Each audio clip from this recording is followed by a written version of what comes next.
Oh, what's up, y'all?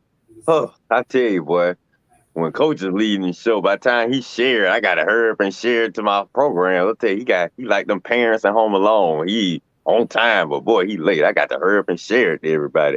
But anyway, welcome to the show, y'all. Welcome, episode 245. All right, I'm done. Finally got us out to everybody. All right, well, what's going on today? Let's see. Well, it's kind of a mid-mile week compared to last week, but let's see what's going on. We got Durant staying in Brooklyn. We got Pat Bell becoming a Laker. We got J-Rod in Seattle gets paid. Seattle Mariners news. Lord have mercy, we know it's a slow week. WNBA playoffs. Who's watching? George Foreman, some old sexual allegations coming up, talking about that. Uh, who's the dark horse in college football this year? We already know who the top teams are, but who's going to be that team that we're not thinking about? Braves report, Steelers report, Falcons report, and a mention of unbreakable sports records coming up. But other than that, it's pretty much show day, but we're not gonna waste any more time. Who knows? Might have some topics we're not even thinking about. So let's go on and get started. Episode 245. Let's go. All right. Welcome to the show, everybody. Welcome to the show. This is the Red and Rail Sports Show. We are live. We are here. We are ready to go. And as we always say, we are live from the ATL Shawty. We're giving you real sports talk because we are real sports athletes who played the game, and I like to mess it up all the time. We have real. One thing we do have is real sports. What knowledge? Giving you what you want every Saturday at 11 o'clock. We are live here. And let's see, we got the Rev Night Nation jumping in. We'll get to you all in a few minutes, but I'm going to jump on into episode 245 with my so-called number. And my number for today is a man who old school to his heart, but he is the only man in history to win the Heisman Trophy twice. He was number 45 for the Ohio State Buckeyes, and his name is Archie Griffin, former Ohio State Buckeye and big-time running back. It didn't all translate to the pros, but he still was the only man to win the Heisman twice. Number 45, Archie Griffin. What year was this, coach, that he won the Heisman twice? You remember the year? Back in the day. I can't remember the actual year, but it was back in the days when he played. It was so far back, coach don't even remember the year, y'all. That's how far back it is. So, excuse me. Yes, indeed, Archie Griffin. All right. We want to welcome the Revenite Nation. The nation is here, ladies and gentlemen. Everybody loves the nation, and they are already commenting, already fired up. Let's see what they got to say. Miss Sylvia Harris said, "Good morning, gentlemen. Good morning, Miss Harris. How you doing, Miss Harris? Welcome to the ATL." Joe Black says, "What up, guys?" Joe Black is still on YouTube hostage, so we're working on you, Joe Black. It's okay. How is that possible? How is that possible? Real blocked him that good? He trying to come back home. Miss Harris says, "Red, where's your cap? Nice afro." She said you usually had a cap on, but she's going with the afro today. All right. Donnie Rosser, good morning, bro. Rosser, good morning, good person. Good morning. What's up, Donnie? Good morning. Vincent said, "VP in the building, ready to slam down the gavel to begin another 5 session of TRRSS. Let's get it." Episode 45. Oh, Lord. Thomas Holcomb, Lord, is in the building as well. He said, "VP, you can slam the gavel. The president has spoken." Oh, Lord. Thomas is trying to catch river monsters in Oconee. You at Lake Oconee? Oh, Lord, help the children, please. Better than them fish you was trying to catch the other day. Okay, Loch Ness Monster. All right. Someone work with Coach on it. Yeah, Vince, I always forget the intro every time I get started. It always never works out. but we're gonna work it out. Hey, Ms. Kelly. Harris said, "Good morning, Vincent. Good morning, Vice President." And Thomas said, "I thought Coach played with Archie." Thomas, here we go. I hope one of those monsters swallow you whole and eat you up. He Hey, says Kelly, 74. are you watching from your pedicure, your manicure, or your hairstylist appointment? I know it's one Uh-oh. of them now. All right. Vincent says 74 and 75 when Archie Griffin was playing. Yep. Lord, back when the Godfather was at the movies. Oh Lord. Vincent said we need Dennis Rodman to negotiate Joe Black back into the Facebook world. Oh my goodness. Dennis Rodman, who chickened out going over the rest of this week, all that big talking, he decided he wasn't going. Man, I told you, Brittany, ain't nobody coming to save you, girl. All right. The Rev, Michael Clayton Harris, the Rev is listening on the road. Safe travel to you, Rev. Hope you get back here safely. Rev is on the road again. Mm-hmm. My Rev is always on the road again. Always. Ladies and gentlemen, we have a person here early today, fresh from the hair appointment, Kelly Nicole. Hey, Kelly. Kelly, North Atlanta is 2-0. I know you got some comments about that. What? North Atlanta 2-0. They All slaughtered right, Kelly, you somebody last night. better be careful with your comments, Kelly. Remember last year you started talking and they started going on a losing streak. Coach Kelly might want to be quiet. All right. Vincent Woodard said President Thomas at the death late. Lake Oconee. Yeah. Yeah, Lake Lanier. Hey, he's going to be in the movie too? Yeah. But that's okay. Don't be part of the movie now, Thomas. Yeah. Kevin Kelly. How are you, Kevin? Welcome Kevin, my boy, what's up, man? Finally tuning in. Armani say, "What's up, folks? What's up, Armani? Looking forward to you getting back safely to the States, my brother. Hope you can make it back, come safely." I hope you leave Big Al overseas. I hope you lost him. I hope you ride in the helicopter and Big Al fell out into the Atlantic Ocean somewhere. Never to be seen or heard from again. No more Big Al, Lord. Big Al may be gone for good, unfortunately. Kelly says if we beat Alabama again, he better be gone for good. Kelly is riding with the family today. All right, safe travel to wherever y'all going, Kelly. Safe travels, Kelly. She said, we some haters. We ain't even got to the hating yet. Y'all some haters. Rev laughing at the On the Road Again song because you are always on the road, sir. You are. And Kelly says, hey, again. Kelly, what we gonna hear from Kimberly? Hey, Kimberly gonna say something. I know she watching. Oh Lord. Kevin Kelly said, what's up? What's up, Kev? Thomas said Lake Oconee is the safe space. Oh, really? I ain't think any of them were safe, but you know. Oh Lord. He lost Big Red. So he lost Big Al Red, so be happy. He lost Big Al. I'm happy. I'll pretend like I'm not. Oh Lord. Kelly said Kimberly is driving. I told you she was around. I knew she was around. Yeah. All right. And Vincent said, Rev out here saving souls 1 mile at a time, Lord. I said Rev on the road saving souls. All right. Thank you all, Rev. Thank you, Nation, for showing up and showing out, being here for us. Let's jump right into Dope, Nope, and Cope. And we'll get the Revenite Nation's comments on Dope, Nope, and Cope. All right, Red, what are you doping on, first of all? Okay, Coach, let me bring it up real quick. All right, what's up, y'all? What am I doping on this week? Okay.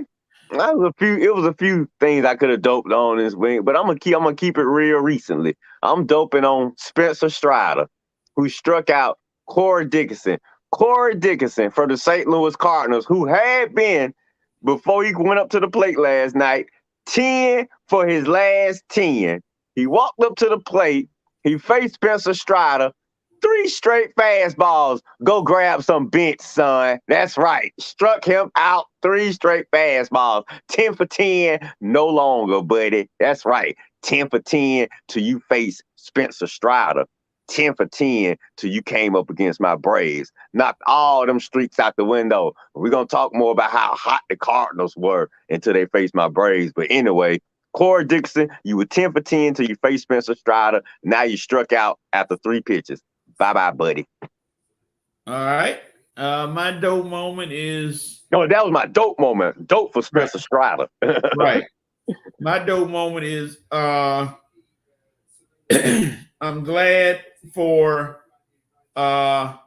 Barry Sanderson, who is not playing football. He's actually playing basketball, and he joined the Michigan State basketball team playing basketball as a walk-on. So Barry Sanderson, who is about as I think he's about as tall as his daddy, but he's walking on.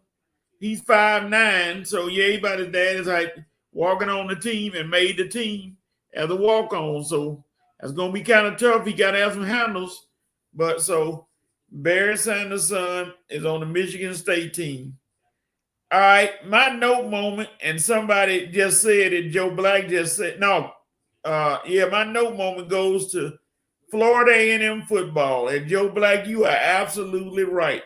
How do you wait to the beginning of your first game and have 20 ineligible players?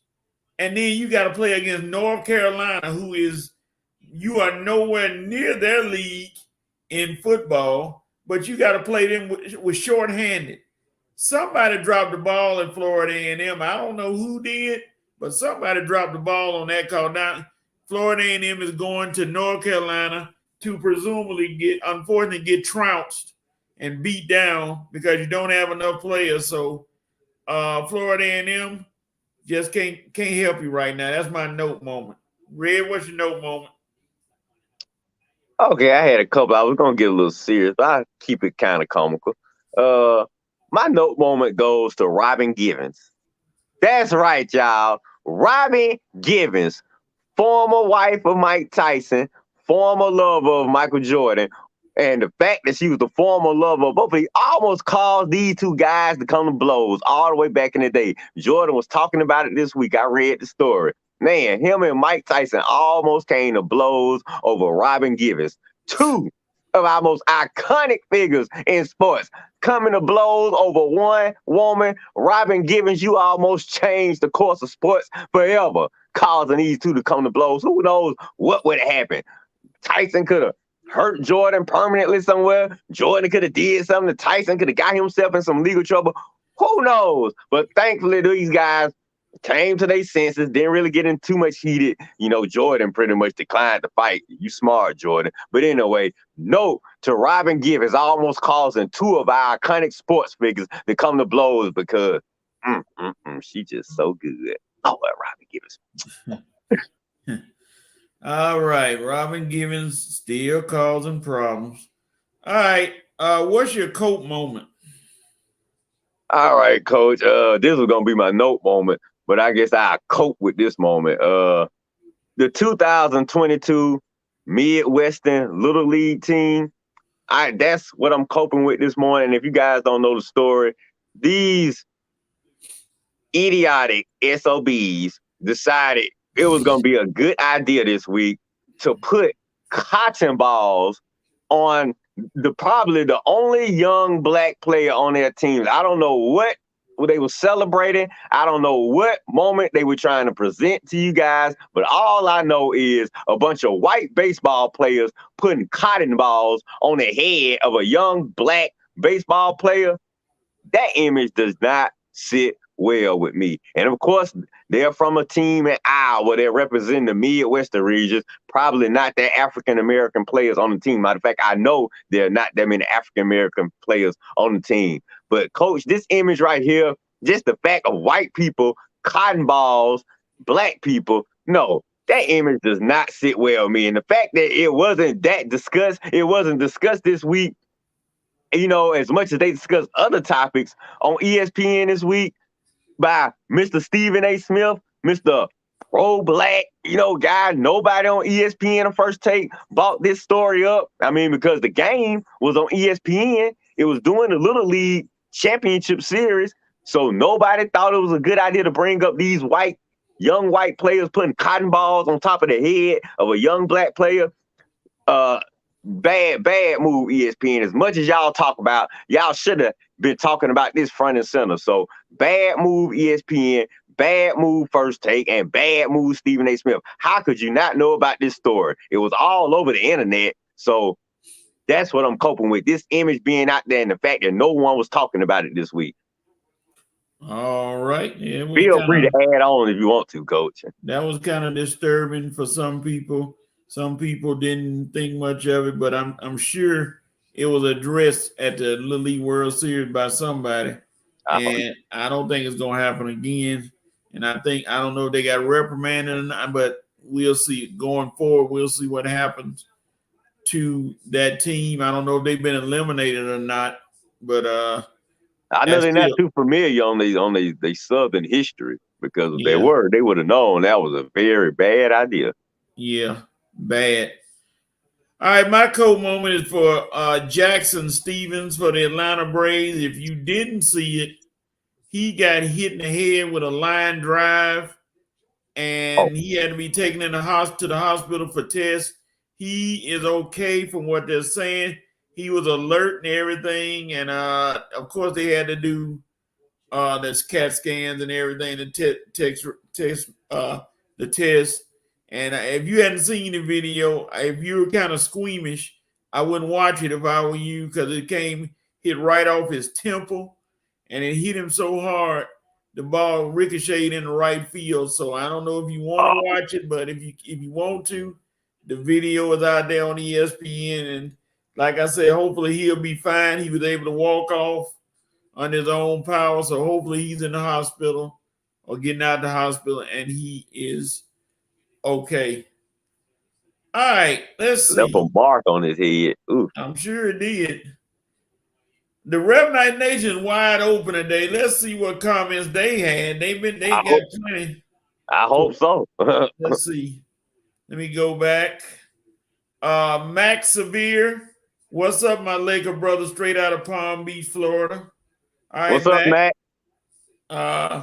Dope moment.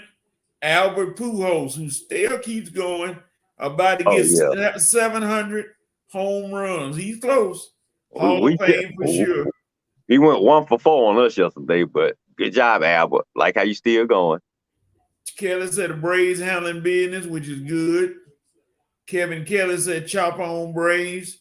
And Thomas Holcomb said dope Braves are becoming the chump killers we knew they could be. 15 out of the last 17. Now Thomas, they beat some quality team. Now they took care of the Mets 3 out of 4, so they ain't all get all the chumps. And the Cardinals are no chumps either. They beat them last night.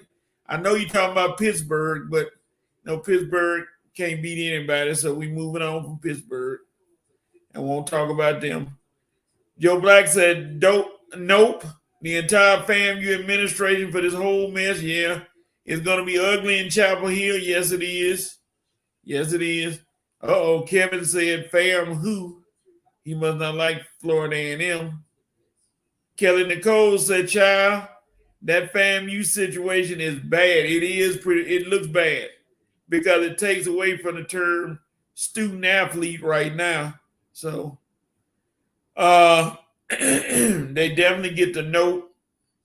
The prayers, Thomas Holcomb said, the hits keep coming for Fernando Tatis as he loses his Adidas deal. Yeah, I saw that. It's the first of many losses for Tatis, unfortunately. Well, you better be glad he got paid, man. And I hope the Padres don't come after some of that money. Yeah, they may try to get him. He's in trouble. Miss Harris said, dope. HBCU football will be broadcast on ESPN and CBS, which is good. They got a game today. Good job, Dion. Dion making them known, man. I like that. Howard and Alabama A&M, I believe. Now if we ever get Clark or some of these Atlanta HBCUs on ESPN, now we know they don't came a long way. Oh yeah. Wrong read that wasn't going to be a fight with Jordan and Mike Tyson. Yeah, we know what'll happen there. Mike Tyson would have knocked Jordan out. Yeah, I think he would have permanently changed the landscape. Because once Tyson knocked Jordan out, MJ would have been Yeah, he wouldn't have seen his way to a basketball court for a not while. six of them. Not six of them. Joe Black said, "Fam, you better get some players eligible for next week, or JSU gonna kill them." Joe, I don't think they're gonna get eligible anytime soon. Now they got to perform a miracle for that many players, 20 players, to all be eligible. They ain't gonna be able to do it that fast. Well, what happened with FAMU? 20 ineligible players. Lord, academics or something else? I think it's academics, but they got to do some serious work. And it's a shame somebody lost the ball, dropped the ball on that one. So let's see. Thomas said the fact he was Robin Givens makes it a bigger note. Yeah, we know Robin's history. Yeah. Kevin Kelly, cotton in the hair of the little black boy, pissed to the highest point of pissivity. Yeah, a lot of people didn't really appreciate that. Miss Harris said she had a question mark. Pat Beverly to the Lakers. Yes, he's there. Miss Harris, he went to the Lakers. He's a new Laker now. Oh, I saw that read about the cotton. He just allowed it, but I think he was just choosing to allow it because a lot of kids don't know how to combat microaggression on overt racism. I just don't believe. What were the adults? I mean, I can't believe with no other adults around. I mean, see, I don't even want to get into it. It's just gonna make me upset again. But the fact that this was allowed to happen and no adults found this to be reprehensible or alarming is crazy. But hey, I don't know what goes on in Iowa. Maybe the kids run the state. Maybe kids are allowed to do what they want to in Iowa. But we all know that ain't happening down here in Atlanta, Georgia. We all know that. Not even close. Yeah, man, that was awful from Vincent. Not surprised. ESPN didn't bring that up. It didn't fit their narrative. Sound about white, as usual. Yeah. And Vince said it happened again. We live in America. We know where the K's go. Things like this are the norm, unfortunately. Thomas said, like my grandmama said, don't take a crap in the same place you eat. Screaming Steven ain't doing that. But he'll cry and scream and dog when a black player make a mistake, Stephen they'll scream and dog that dude out all day long. But you're right, when it got something to do with making some white get on some white people for messing up or something like that, he is not gonna push the envelope. He is not gonna mess up. He's just not gonna put his stuff in jeopardy. I understand it, but I don't really agree sometimes because dude be screaming too much when it's a black guy, or when he can dog out some brothers for messing up, he screams too passionately. But when it comes to somebody else of another nationality, of another race, where's his passion at? And that's the problem I have with Stephen A. Smith, man. If you're gonna scream passionately when we mess up, scream passionately when everybody mess up, man. All right. Kelly said it was 26 players, not just 20. 26 players. Wow. That many? It was academic and those transfers. Okay, the transfers probably didn't get all the paperwork, or somebody didn't get their paperwork is right. So well, yeah, it got to be somebody, whoever doing the paperwork in the front office or the secretary or something for the FAMU. Somebody messed up. How you got 26 players ineligible?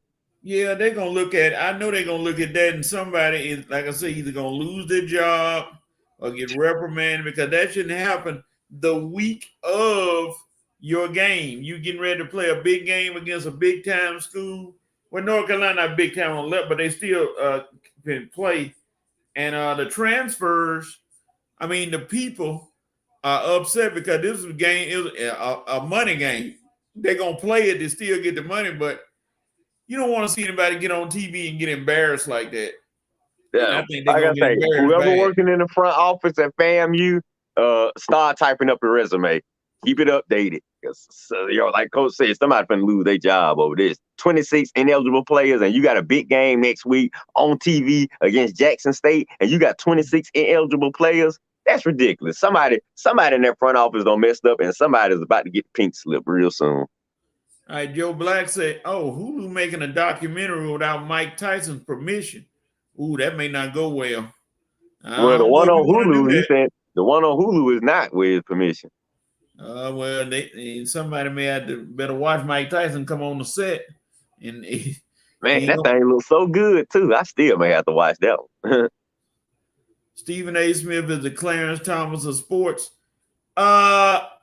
I don't know about to go that far, Thomas, Well, because the yeah, man that far. the man does do things for HBCUs. As a matter of fact, they did a show, or they're doing a show from Winston-Salem University next week, or they did it this week, and he does shows from HBCUs. So I ain't gonna go that far to say he's like Clarence Thomas. He does Yeah, do stuff. I give him credit for that. Yeah. Steven played on Django as well, remember? And Vincent said the Rattlers admin need to do better, making us all look bad. Yeah, it kind of paints a negative light for black athletics, because that stuff should never have to come out. And the bad part about it is, if it had come out in the summer, maybe you can get by. But right before the season starts this week, you going to play a big game. You need all hands on deck to play, and you shorthanded 26 players. And you only have, I think they got like 70 or 80 players, maybe more, but still you shorthanded 20. And most of it, they say they only have 7 offensive linemen. And I'm like, you need everybody for that. All right. Joe Black said, lady in the administrator office typing up her resume real quick. Ooh, yeah, she on the phone right now. Hey, that Walmart job still available? UPS? Yeah. They need to hire a compliance officer for the Margin 100. They are all compliant. Oh, Joe Black, you throwing shots now. You throwing shade on the 100. Leave the 100 alone. All right, Vincent Woodard, who is over there compliance? This is bad for all of us. The NCAA looks for reason to discredit HBCUs at every turn. This will just put us under the scope even more. Yes, it will. You're so right, Kelly. It's gonna put us make it look worse and worse, for stuff when something like that takes place. And Vincent said normally when a doc is made without a person's permission, it's gonna be good. Meanwhile, they'll show the good and the bad. Mike Tyson got a movie coming up with Jamie Foxx portraying him. Still should be fired. I mean, a movie about Mike Tyson. You got to do the good and the bad. You have no choice. So we'll see how that works. Thomas said not late for him to enroll. He still got eligibility. What position are you going to play, Thomas? You better get down to Florida immediately. Oh, boy. Oh, and Joe Black, I'm sorry, Joe, you being serious. The 100 don't play without eligibility. Yeah, you are so right, Joe. I understand. You right. They can't get on that band if they not eligible, because their band has a strict policy, and they have upheld that with their former band director who passed away. So yeah, you got to be able to get on the field. So, oh Lord, fam, you kind of dug their own grave. Yeah, Kevin, they did. Here Thomas go again. The Michael Jackson story with Flex Alexander is cinema gold. No, it's not. That was a disaster waiting to happen. Lord have mercy. I'll wait on the real Michael Jackson movie. Or if not, you can look at the first Michael Jackson miniseries, The Jacksons. It's available on Tubi, everybody. That's the only Jackson movie anybody need to be watching. Anything else? No. The one with Angela Bassett and Lawrence Hilton Jacobs, Terrence Howard, even Jason Weaver in it. Y'all know the one I'm talking about. The one that came out in 1992. That's the only Jackson movie anybody need to be watching. Anything else, Flex Alexander's, any other, no. Yeah, we're gonna pull that by. And Kevin was laughing at him. He's like, yeah. And Vincent said that was the best Razzie movie ever. Yeah, it was. It deserved every rotten strawberry, rotten tomato it got, whatever, because that was not good. Like I say, everybody, it's available on Tubi, or whatever that little cheap streaming service is. But anyway, it's cool though. But The Real Jackson miniseries is available on Tubi. Check that one out. Don't worry about none of these other ones with Flex Alexander or Dave Chappelle or anybody else. Yeah, that did not put Flex on the map. He was on the map for the critically acclaimed show 101. Yeah, I was just about to say that. Oh yeah, here's one episode of Blue Bloods. Yeah. So Flex was on there for something else. All right, Nation, y'all been fired up today. I tell you, y'all are on a rant today like no other on a roll. So let's get to some football news. season, Coach. They ready. Yeah, I see they wound up. Let me see. We're gonna go right to, let's go to the Braves report. Oh, Braves report. Oh. And let me get the music playing.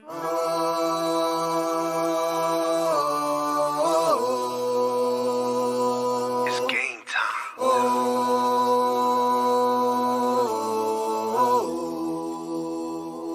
It's GT. All right. All right. Red is getting ready. That's right. I'm ready. All right. Ugh. Let's see what we got.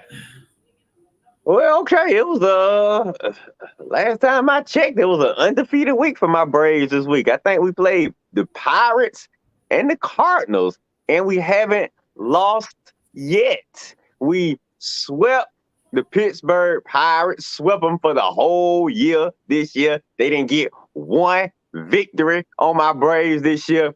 Times are changing. You remember my Braves first started this run, it was the Pirates we were beating up on in the playoffs. You remember that in the NLCS National League Championship Series? Well, things have not changed. My Braves, we still winning. We still going to the playoffs and doing things. Things have really changed for the Pirates. I mean, Lord, this franchise, I swear, since we beat them up in that championship series, I think they made the playoffs one time in the past almost 30 years. So, yeah, things have really changed for the Pittsburgh Pirates. I think they need to stop trying to emulate the Pittsburgh Steelers, trying to have the same colors that their franchise have, because they are nothing like the Pittsburgh Steelers. Pirates ain't won a championship since the 1970s, okay? So, no, nothing like the Steelers. So, anyway, my Braves pretty much just ended the season for the Pirates this year. I mean, just beat them up. I think scored 20-something runs on them. The Pirates didn't even score 5 runs. Then we faced had a day off on Thursday, faced the red-hot Cardinals and put up 11 runs on them. That's right, the Cardinals, who were the hottest team in baseball. Braves pretty much poured water all on that fire right there. And we got them again today, so I'm expecting more of the same.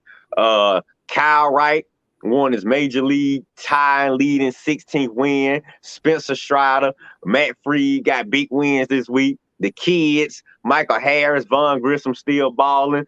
Austin don't slow down a little bit, but Matt Olson, Lord have mercy, just titanic a ball in Pittsburgh this week. I didn't know. I thought San Francisco was the only team that had an ocean behind their park. I found out the Pirates got 3 rivers behind their park. I guess that's why they call it 3 rivers. But anyway, Matt Olson, they still looking for that park, and they got Pittsburgh citizens all in boats searching for that ball right now. You'll probably find that ball to Soler hit to the moon before you find that ball that Matt Olson put in the lake anyway.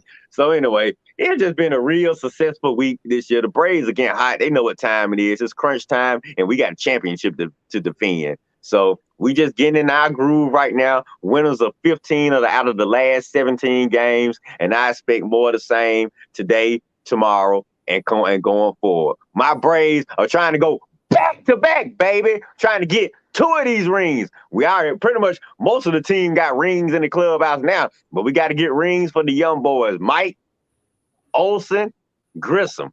Everybody on the team who don't have a ring need to get one. So my Braves, we just getting ready to, defend our world championship and go back to back. So, Coach, anything you got to say? But I really enjoyed Braves baseball this week. We had a pretty good week, y'all. Yeah, and the Mets seem to know that they're hanging by a thread and hanging on for dear life, because those Braves are not going anywhere. They're staying right beside them, and they're just right behind them. And any slip up by the Mets, they could lose that division lead for good because the Braves are doing what they need to do to stay in the hunt. They're in the playoffs, and they don't make the playoffs. It'll take a minor miracle for the Braves not to make the playoffs. But I Oh, we know that make it. they're If the Mets don't make it, they don't want you to worry about choking. Because we that's make the it. thing. If the Mets don't make it, then they're in trouble. It's gonna be some tears in New York because they know the Yankees are balling, so the Mets got to keep up and try to hang with them and keep the lead, but it's gonna be tough. Let's see what the nation had to say. Oh my gosh.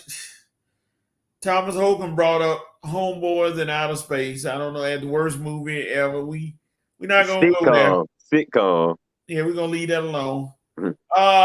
Thomas also says special prayers to Chief Nakahoma. Yeah, he's going through some serious health issues, and everybody's praying for him to get better. I think they raised money for try to help his bills, but he's not doing well. And everybody remember the Chief from back in the days, his appearances at the Braves game. So prayers to him to get better. Kevin said, I remember. Joe Black comes with a zinger again. Is Ozuna still drinking? It don't matter because he's going to be off the team soon. Then he can drink all he wants to. He can drink all his $41 million away for all I care. That dude has been a real disappointment. I should have known when he had that hot season when we was in the bubble. That wasn't going to last. We should have known that wasn't going to last. What was that? What, 50 games, 60 games we played that year? No, Ozuna, man, you tricked my Braves into giving you that contract. But don't worry, though. Don't worry. This mistake is almost up out of here. So, God, and you know it's so bad, Coach. If we win again, this clown gonna get another ring. Yeah. If we win again, he'll take it with him because it's not likely he's gonna be back. So he'll be able to take it with him. Unfortunately, now he gonna eat that $41 million. Matter of fact, I'm telling you, Kevin, they're gonna eat that $41 million. So I don't know what you feel bad for Ozuna for, because. Well, why do you feel bad for Ozuna? Well, you feel bad because his wife was beating him up last year? No. We gave him another chance for that, and he ruined it. Nobody told him to go. What was he doing out drinking last week at 4 a.m? You already been benched, boy. You need to be at home getting ready for the game, dude. You don't need to be partying. Mike at home and Grissom at home and Okuna at home in their beds. What you doing out partying? Mike know more people in town than you do. Anyway, why am I talking about Ozuna? And his name is Bobby Brown. You're right, Bobby Brown. Bobby Brown Ozuna. I don't. He is. He the Bobby Brown of the team, and you know what they did? They got to get rid of Bobby. Kelly. Bobby was a star of the group. Ozuna ain't the star though. If anything, if Okuna was messing up, then you could say to Bobby Brown, because at least Okuna actually brings something to the table. Bobby bought something in New Edition. Ozuna ain't bringing nothing to the Braves, nothing but embarrassment. Kevin Kelly said Braves been scoring touchdowns instead of runs. They have been scoring. Kelly said, I'm ready for some football, but I have thoroughly enjoyed the Braves baseball. I haven't watched baseball in years, sentimental reasons, but I have been watching most of the game, and I've fallen back in love with it. Kelly, I kind of know why you haven't watched baseball, and I understand. But hey, Braves are here, and Braves are going to do something. They're going to make some noise again this year in defense of their title. So get ready for some more good Braves baseball. Yeah, Kelly. Kevin, his wife did wipe him up. Yeah, Kelly Ozuna's been in the dugout. They let him back. He's been back. They let him back, so he's there. And she said, I don't understand how these folks keep messing up like this and remain employed. Kelly, is called money. Money and a lot of collective bargaining and things like that. A lot of politics behind it, where they couldn't just get rid of them. Guaranteed contracts. Yeah, they couldn't just get rid of them like a lot of people wanted them to. So, yeah, there's a lot behind that. Well, it'll be soon. I think it'll be soon. I think. See, they were saying Alex wanted to try to trade him in the offseason to hold on to him, but he keep messing up now. We can't afford to hold him now.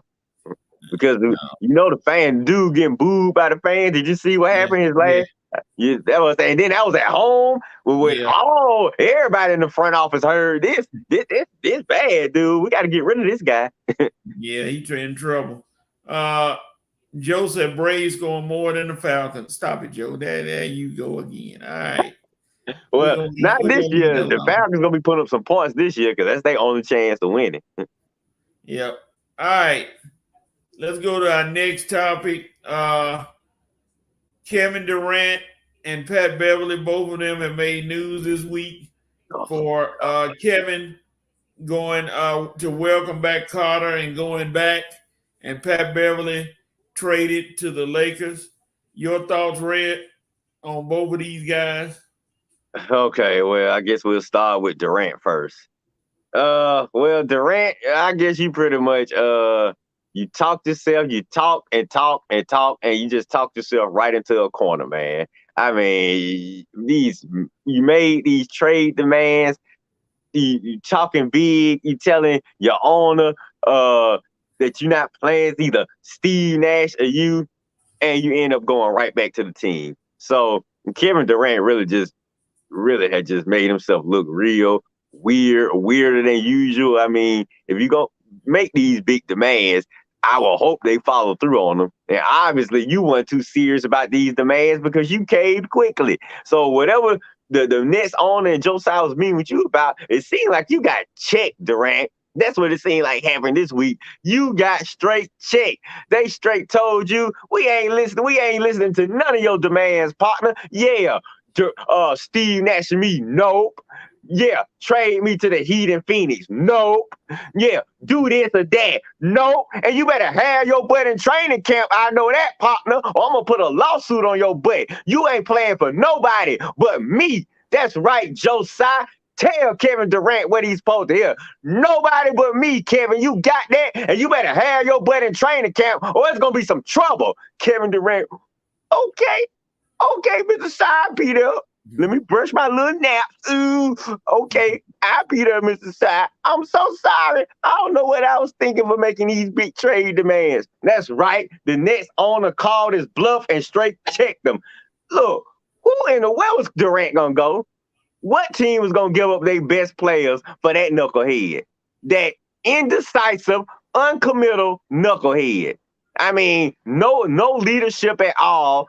You just want to play ball. Okay, so a team they gonna rearrange their whole franchise for an airhead that just want to play ball. Not trying to lead the team, not trying to bring others to the team, not trying to put a statement for the team. You just want to play ball. Okay, so I'm gonna trade my best pieces for that. Get out of here, man. Nets, I applaud the Nets. I applaud them for standing their ground and for standing up to that asinine and ridiculous trade demand by Kevin Durant, making it after you just re-signed for 4 years and $100 whatever million, dude. That was crazy. You and Kyrie made y'all bed, and now you got the lot in it. We told y'all when these two knuckleheads hooked up that it was gonna be something like this. No leadership from neither one of them. They both just a bunch of yellow, weak-minded individuals. They want to do what they want to do and play ball. And when the real trouble comes, when the real drama comes, when it's time to step up and show what you all about, they both run and hide because they both fearsome individual and they both run and hide for cover because that's what they about. They want to play ball and that's it. Don't want to lead, don't want to do anything serious. Just want to do what they want to do, and when they done, want to walk away. Nah, baby, that ain't how it go in the real world. Yeah.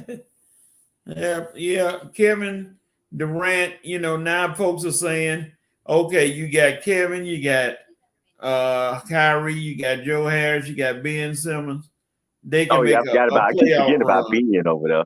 They can make a playoff run with this team. It remains to be seen when the dysfunction settles. Will they be as good as advertised? And that's going to be one of the stories going into the season.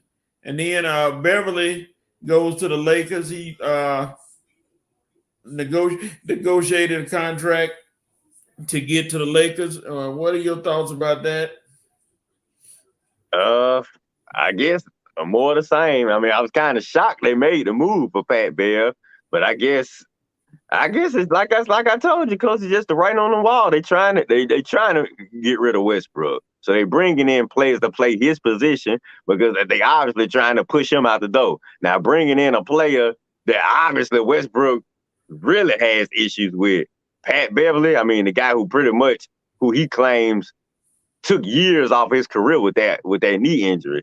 Now that is gonna be something to see. I mean, but I just don't see him bringing Westbrook back with Patrick Beverly on the team. I'm kind of interested in your opinion, but I don't see him bringing Westbrook back with Patrick Beverly on the team because I know those two have issues, and I know Westbrook ain't the type to let it go, let bygones be bygones, where we can just play together, and I'm not gonna remember that incident.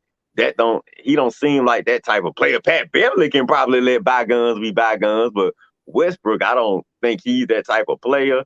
So, I mean, it looked like they're either probably gonna do everything they can to seek a trade for Westbrook, or latest I'm heard, I mean, Gina was thinking about sending them home and eating the $47 million.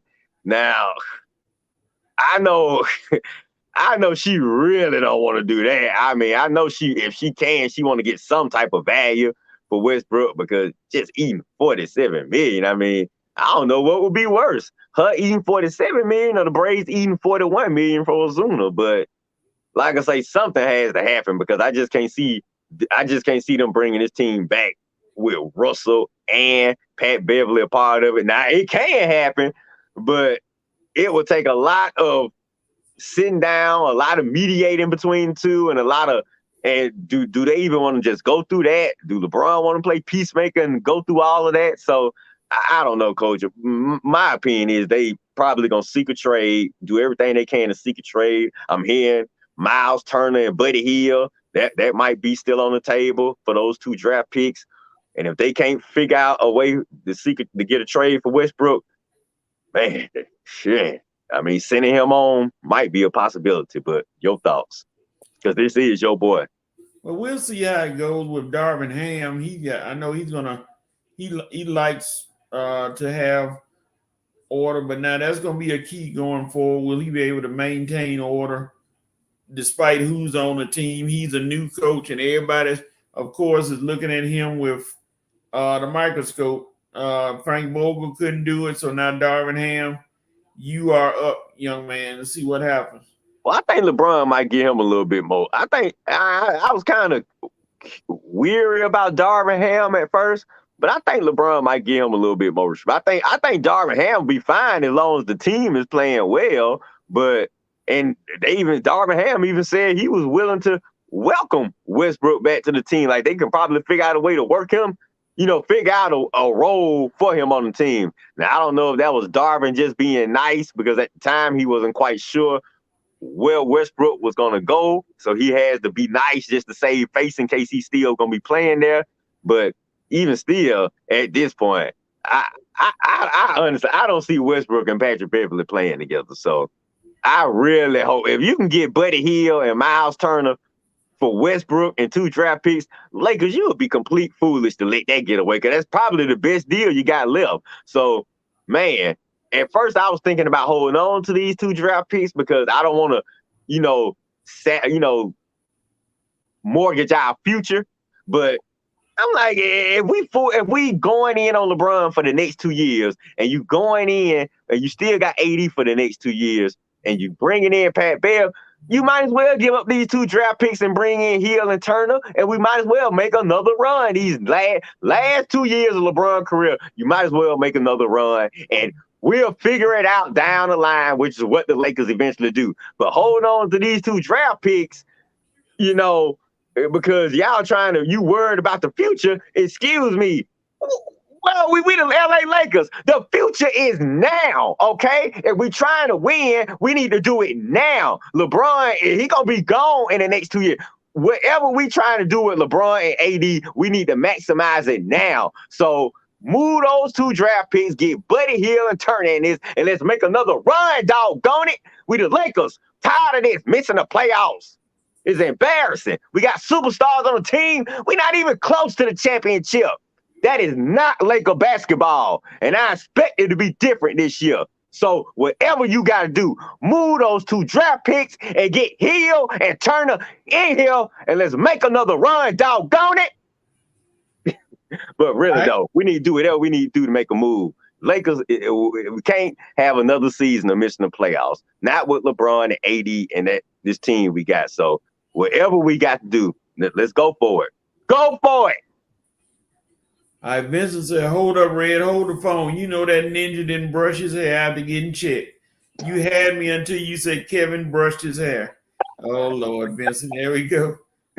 Kevin Keller said DeCant thought he was the missing link. Psych. Not one NBA team stepped up to get him.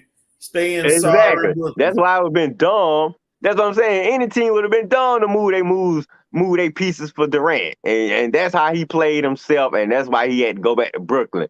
Joe Tsai won this battle. That's right. He didn't budge at none of Kevin Durant's demands. Durant, you ain't intimidating at all, man. You told that man he got to do this and he got to do that. He said, nappy-headed fool, I ain't got to do nothing. What you need to do is brush your hair and get up out my face. Let's see. Thomas said, KD's mama said, boy, you better not be embarrassing me out there. Oh, Lord, he already is with them naps. Come on, Miss Wanda. Buy that man a brush. You let him get away with it when he was a kid, Miss Wanda, because you was like, okay, it'll be okay. You're going to be playing basketball. I'm going to be raking in the cash. Well, sorry, you should have paid more attention to his grooming because he just completely let that go. I don't care how much money he making, dude. Look at me. I ain't got to work money. You see how well groomed I am and coming on the show today. And I ain't got the money like KD got. So I'm sorry. You need to be well groomed, dog. That is part of being a respectable guy. Got to groom yourself properly. I'm sorry. Max Severe said, bring in Hield and Turner. Give them the 2 picks. Get them draft picks out of here. I'm trying to win, man. Kevin Keller said, not with paper knees, AD. Oh, Lord, paper knees. What's up, JD Woods, man? Yeah, no. Thomas said, oh, Lord, at the rate they're going, the Lakers should just be content that I'm sorry. We'll just get the scoring record. Well. We don't care about scoring records. Besides, Kareem already got it. That's the true Laker, okay? LeBron, we trying to win championship. That's the only thing you can do to endear yourself to Laker Nation. Winning rings, or at least making the playoffs and going for rings. You ain't even making the playoffs, dude. Thomas said apparently KD's mama was napping on the job. Thomas, there you go again. I hope you catch some fish out there instead of causing trouble. Napping on the job. No comment. We're going to leave that alone. That was a good one. That was a good one, Tom. All right, let's go to another topic. The WNBA playoffs. Is anybody watching? All right, Red, is anybody watching? I don't think so, man. Like I say, I just found out this week that it was actually going on. I couldn't believe they are deep in the playoffs. Like, what round are they in by now, Coach? Semis. The semifinals round, and nobody even know that the WNBA playoffs are in full gear right now. That is bad. That is so bad. The marketing department, all of you, what are you doing? You know, maybe if you hadn't spent all those months trying to save Brittany Griner from a mistake that she made on herself, maybe you could have spent that time marketing your playoffs and letting everybody know that, hey, the playoffs are on their way. We're coming. We need you to watch. Not all this free Brittany Griner stuff that ain't amounted to anything. And now you playing in the playoffs, and that ain't amounted to anything. I posted a video of a little boy last week that said he didn't even know the Chicago Sky won the championship. A little boy in Chicago didn't even know that his own team won the championship. The WNBA, y'all have got to do better. Now, I'm not a fan, but I'm just laughing at just the non-business sense of this right here, man. Y'all have been 25 years going, I ain't gonna say going strong, but 25 years going, and you guys' marketing is still suspect. I mean, come on now. How don't you know? You can't market in that. You don't know how to market your athletes properly. You don't know how to market your product properly. this is embarrassing. I know there's some educated women that can help you out with marketing. You need to go to whatever these top marketing firms are and hire their best PR person to help you out, because this is ridiculous. You should be able to generate some type of excitement and interest in at least your postseason.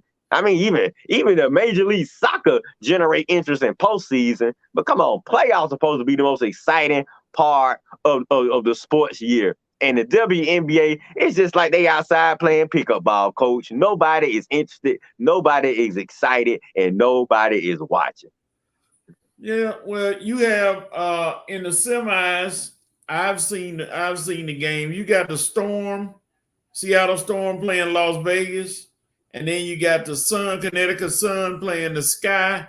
And for my money, it's going to be a Vegas Chicago final, because Vegas has is the team that they favor to win it all, because they have the girl from San Antonio, Becky Hammon, who's the coach. Oh, that's her team? Yeah, she's doing a great job in Las Vegas. She got Kelsey Plum, Aja Wilson. She got a good lineup going against Candace Parker and the Sky, who could come out of nowhere and play in the finals. And that could be a pretty good finals.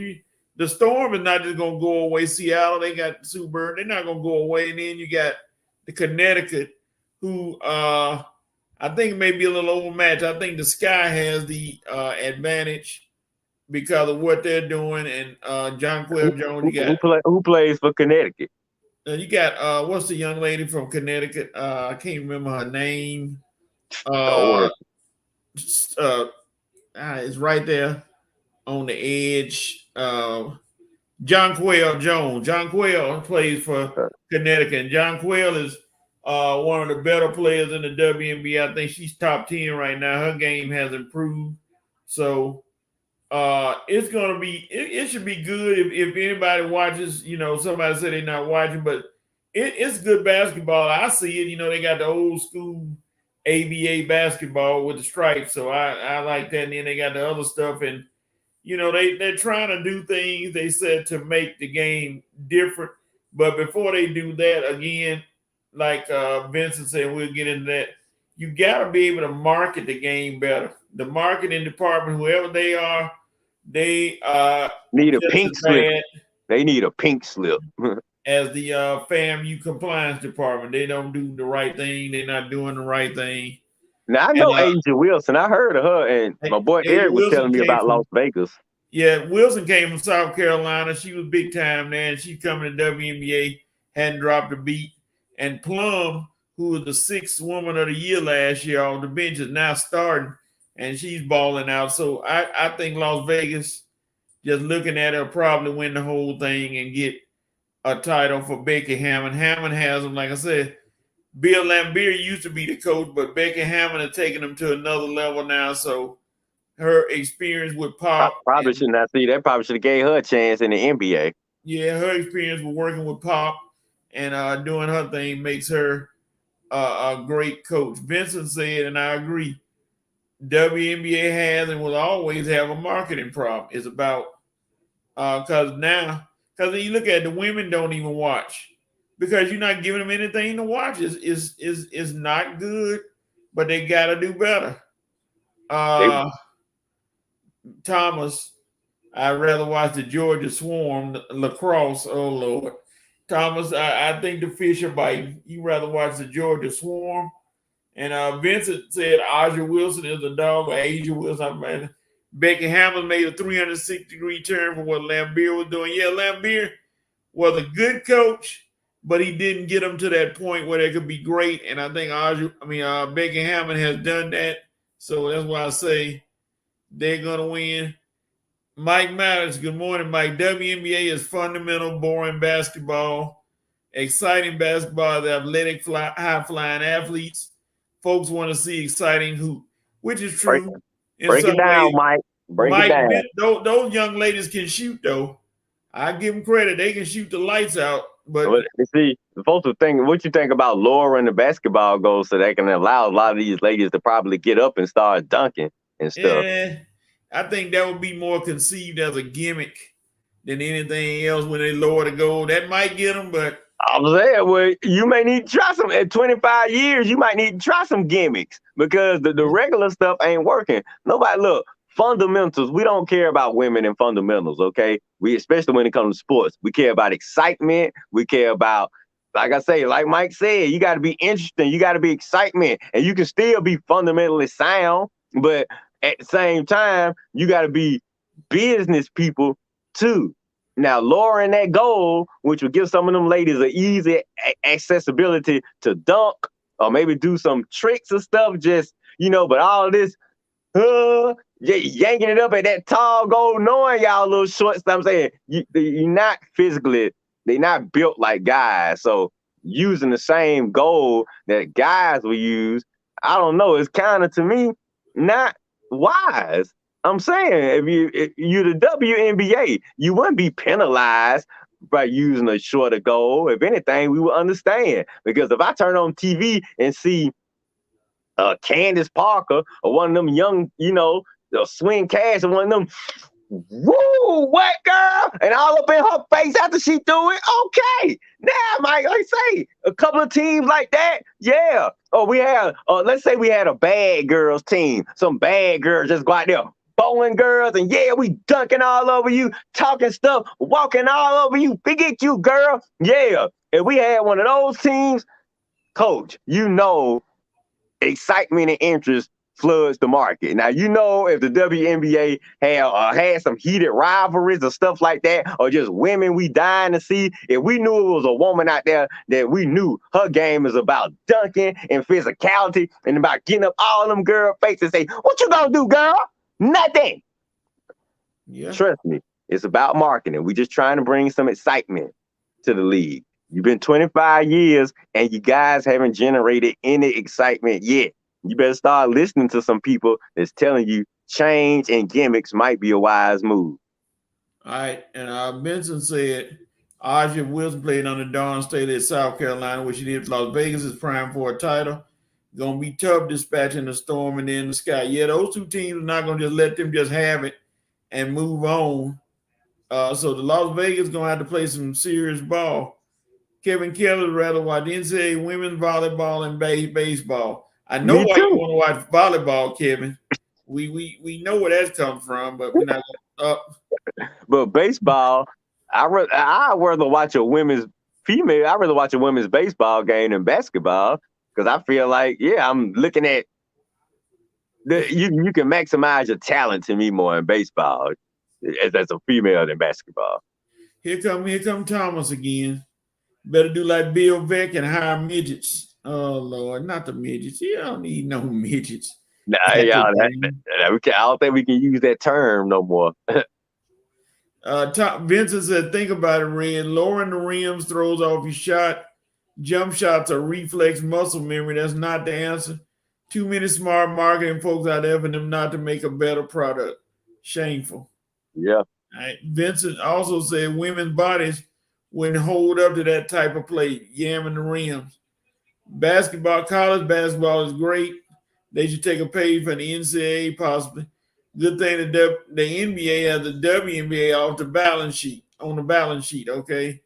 Yeah. Oh, Lord. Thomas, gorgeous ladies of wrestling, glow basketball. Get a dunk and a suplex at the same time. Goodbye, Thomas. We're not going to fool with you today. Not today, sir. Gorgeous ladies of wrestling. Oh, I watch gorgeous ladies of wrestling. Oh, so not the glow. The TV show and the real show when it was back on. And I hated that Netflix didn't canceled it before they finished this run, but that was a good show. Okay, we're going to a serious topic now.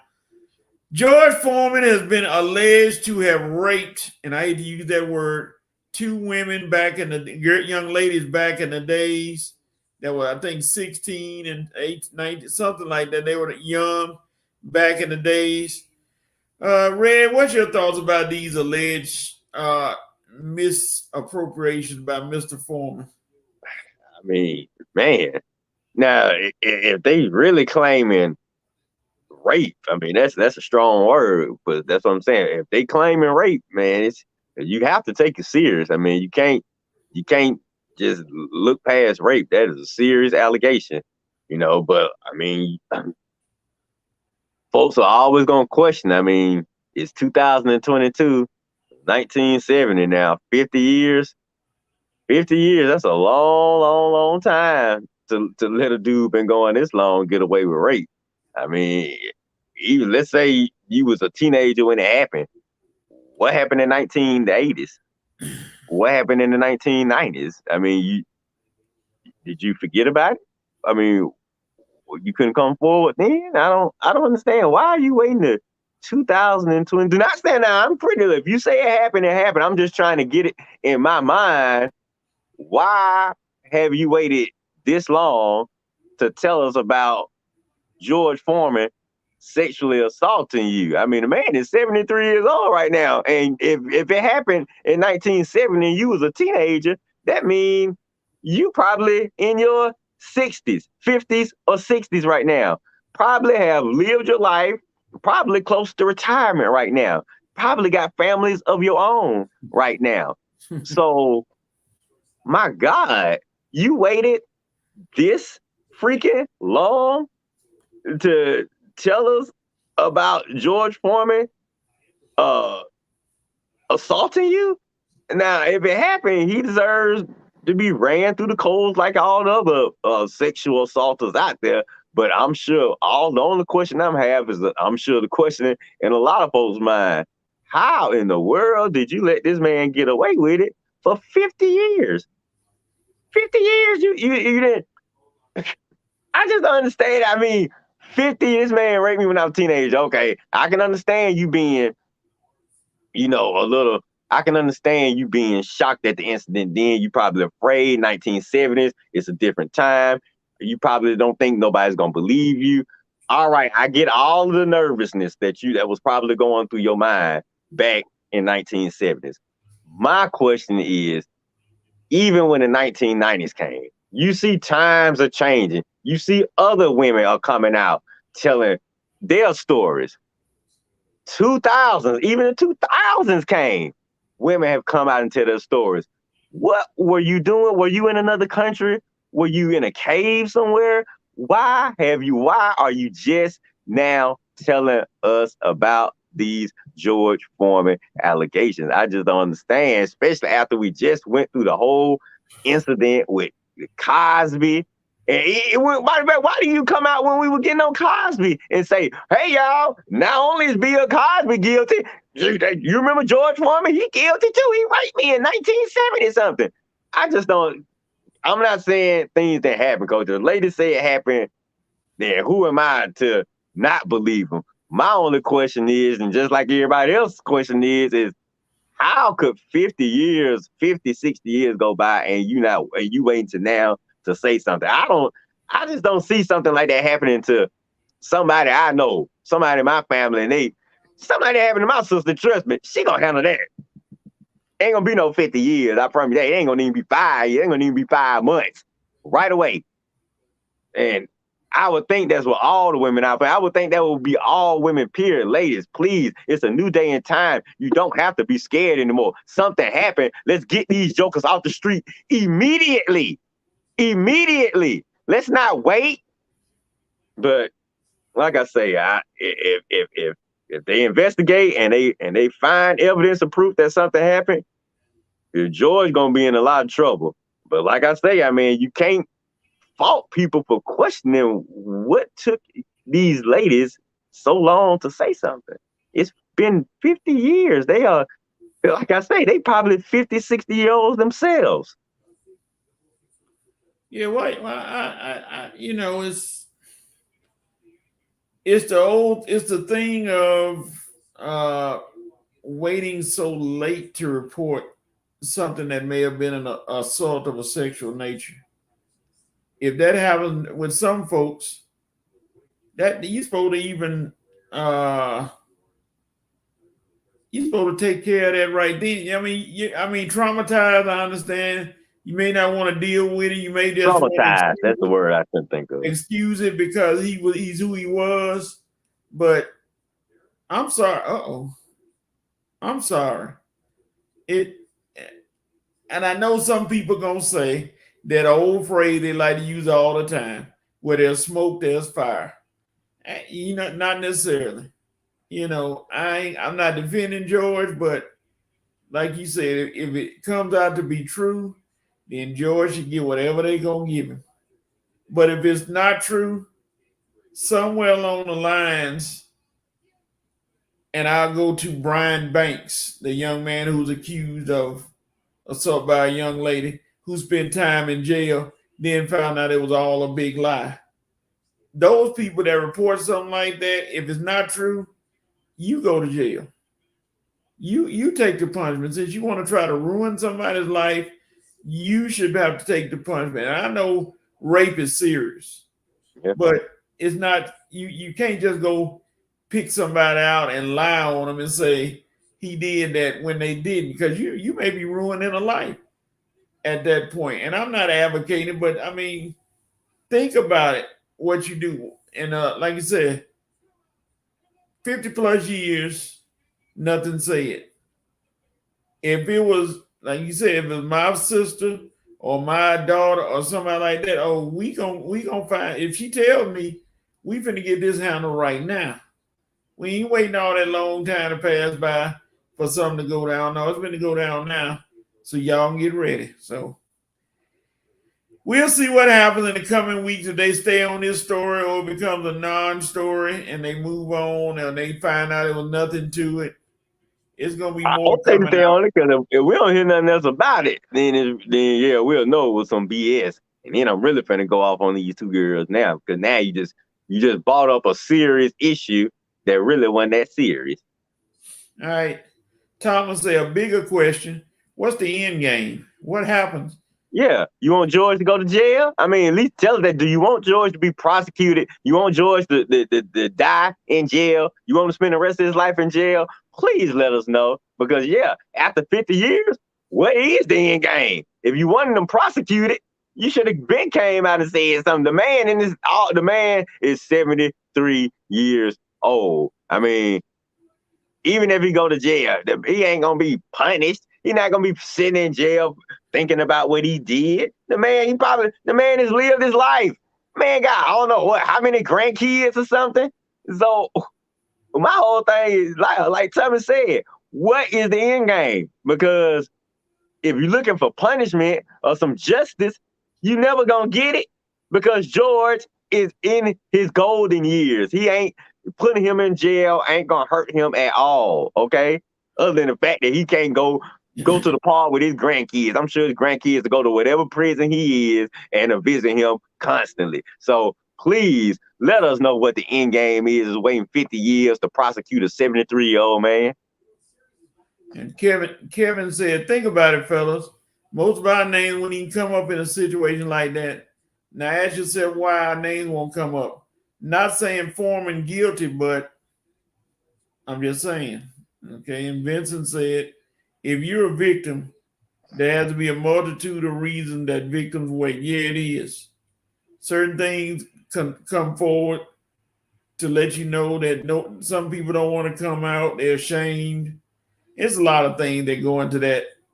But yeah, but it's like nobody is gonna be nobody. You shouldn't be ashamed now. At this point in 2022, after we don't took down some of the biggest people around, R. Kelly, Bill Cosby, I mean, some of the biggest people around they have taken down. It's no more shame to this.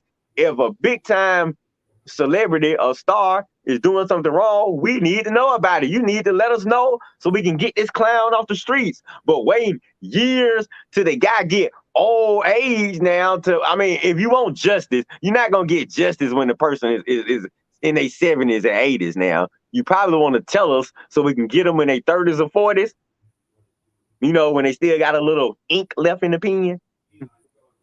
All right. Brian Vincent talked about, like I said, about Brian Banks' situation. That was all. Did the lady have to rebuild her life? She had to pay with jail time? And to this day, folks still think that he might be guilty, which is a shame, which was proven to be incorrect. He was not guilty, which ruined his life, cost him scholarships and things like that, but you know, they think that's okay. No, it's not.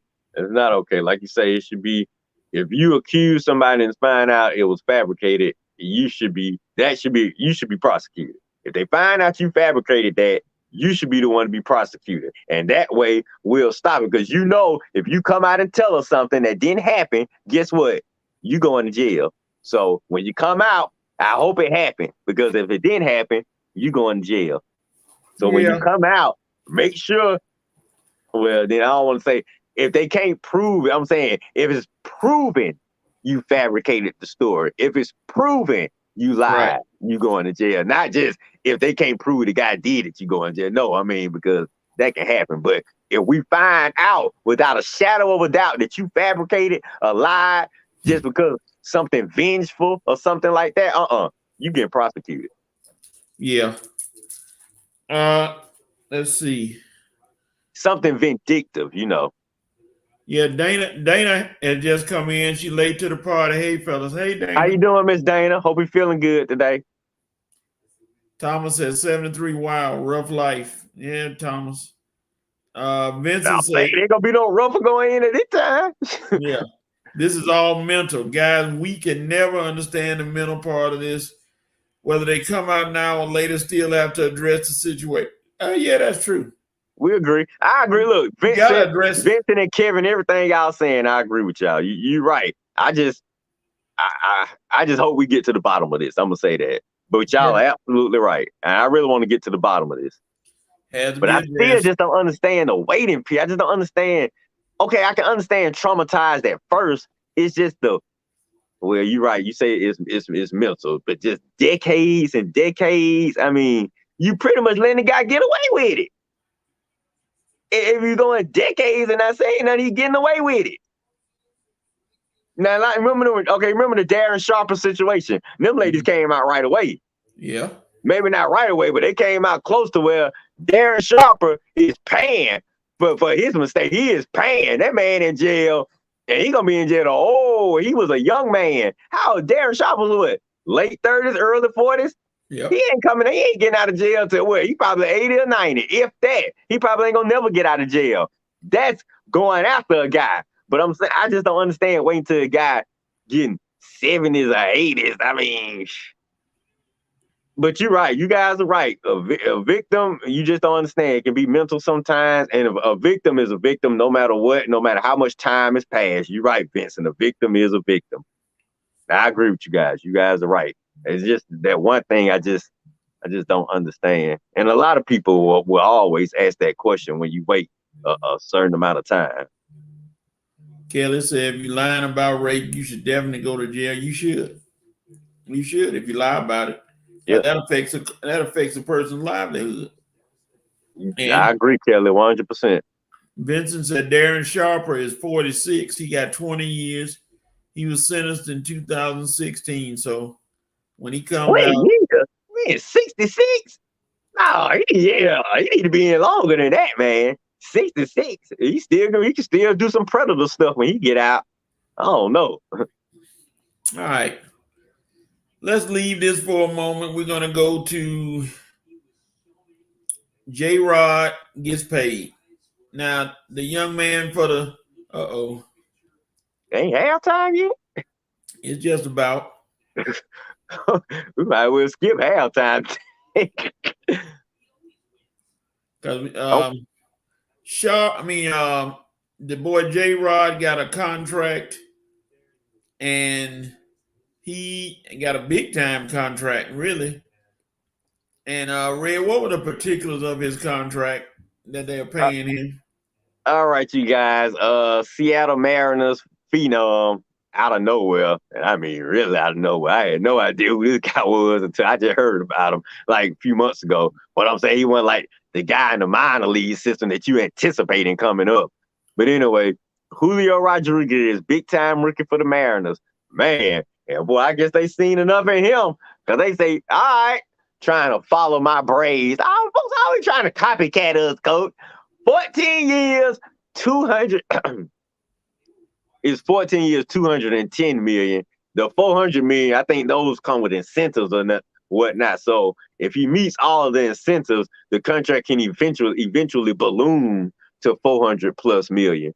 But as far as his guaranteed money, the Mariners signed Julio to a 14-year, $210 million extension.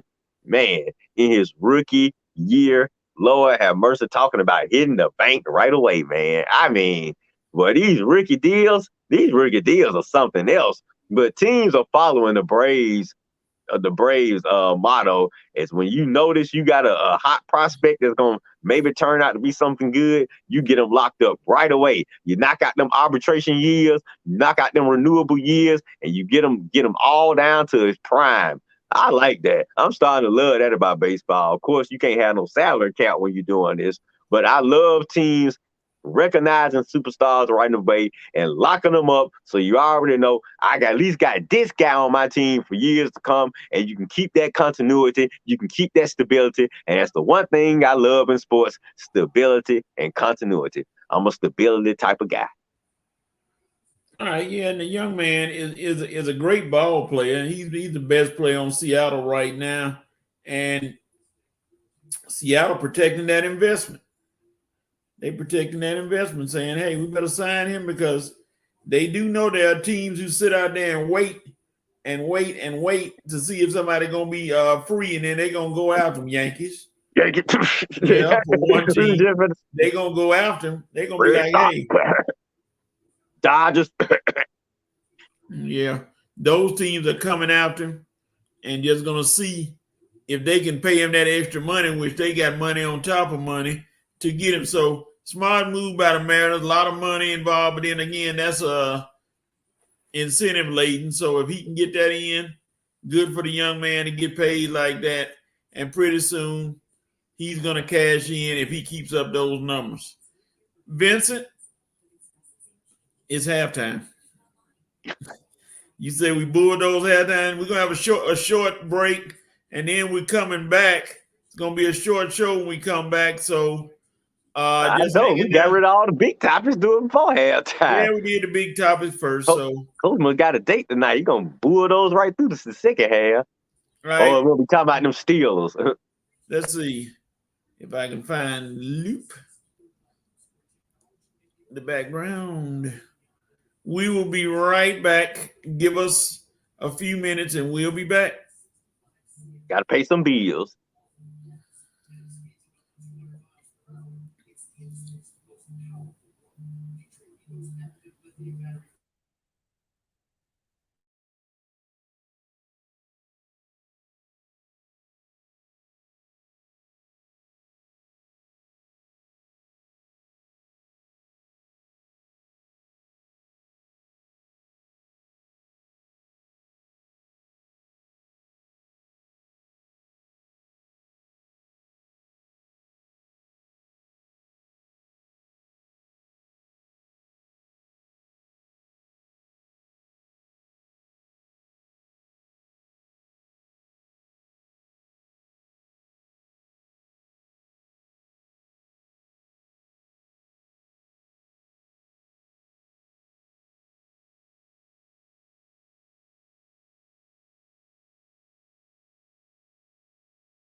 Okay. Hey, y'all.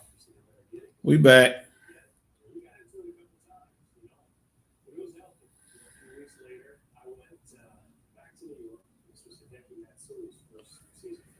Well, as we all know, technical difficulties do take place. So that was one of them. Hope Can y'all you hear me? enjoyed the interlude. You had your halftime. You had everything. So now you feel good. The show is back. All right. Let's jump right into uh, a topic here: records that have a chance to be broken. Now, as we know, there are many, and we want you all look to think about these topics, Rev Night Nation, of records that have a chance to be broken. Now, it's Coach, some can you tough hear me? ones out there. Coach, can you hear me? Yes, sir. Oh, okay. All right. Just want to make sure. All right. We good. Here are some records, and these are some tough ones that have a chance to be broken, that may have a chance to be broken. I don't know if they will, but we'll see. Let's start at the beginning. Wayne Gretzky, 9 MVPs, 9. I don't think nobody gonna get 9 in any. I mean, you have to be dominant for like a decade. One person get 9 MVPs in the sport. Nah, Wayne, you can have that one, dude. But you were dominant. You ran hockey. I mean, Jordan probably would have came the closest. Jordan and Kareem. I think how many MVPs did Jordan have? What, 5 or 6? 5, And did Kareem? How many Kareem had? 6. 6 MVPs? Yep. Wow. See, that's what I'm saying. Ain't nobody gonna do that. And NFL and baseball, I think Wayne got that one, coach. All right. Wilt Chamberlain, 100 points in a game. Anybody gonna break that? Man, Kobe came real close. I don't know why he didn't keep playing. I think didn't he do the 81 in like 3/4? I swear, Kobe came close. I wish he had just kept playing because man, he just got 1-on-1. Wouldn't nobody be saying that to me right now. Oh my God, if Kobe had just broke that record, just 21 more points. No, 20 more points. Oh, Kobe, all we needed was 20 more points, man. Oh, I don't know, coach. I mean, because with the way the NBA set up, if somebody balling like that, I don't think a team would let nobody do that to them. I mean, somebody might get close. I think eventually the team will shut the player down before he get hurt, or B, the other team will shut that player down by doing something dirty, knocking him out, just getting him out the game. Some way, somehow, that player, they not gonna let that player get to 100 points. I just don't see it. I mean, the fact that they let Kobe get to 80, but once you get to 60 or 70, folks gonna start noticing. I think something gonna happen to where I just don't see somebody either allowing it or surrendering it. Well, what do you think? It ain't happening. Nobody's gonna get 100. In this era of basketball, people are looking at in a way that the Warriors and teams like that play basketball with a team game, moving the ball, passing around. Nobody's gonna just sit down. If somebody gets close, I think they're gonna push them for it. If somebody starts getting like 60 at halftime, I think there may be a push to get on the ball, but that might not. That'll take a long way to happen too. 60 at halftime? Yeah. I mean, but with the other team, that's what I'm saying. The other team, are you just gonna allow it to happen? Would you just allow somebody? I mean, you gonna stop somebody? You gonna double team him, triple team? You gonna take that ball? You gonna get that ball out of his hand? If not, then I'm looking at you like, do you have any pride? Yeah. All right. Now here's one that's gonna be tough.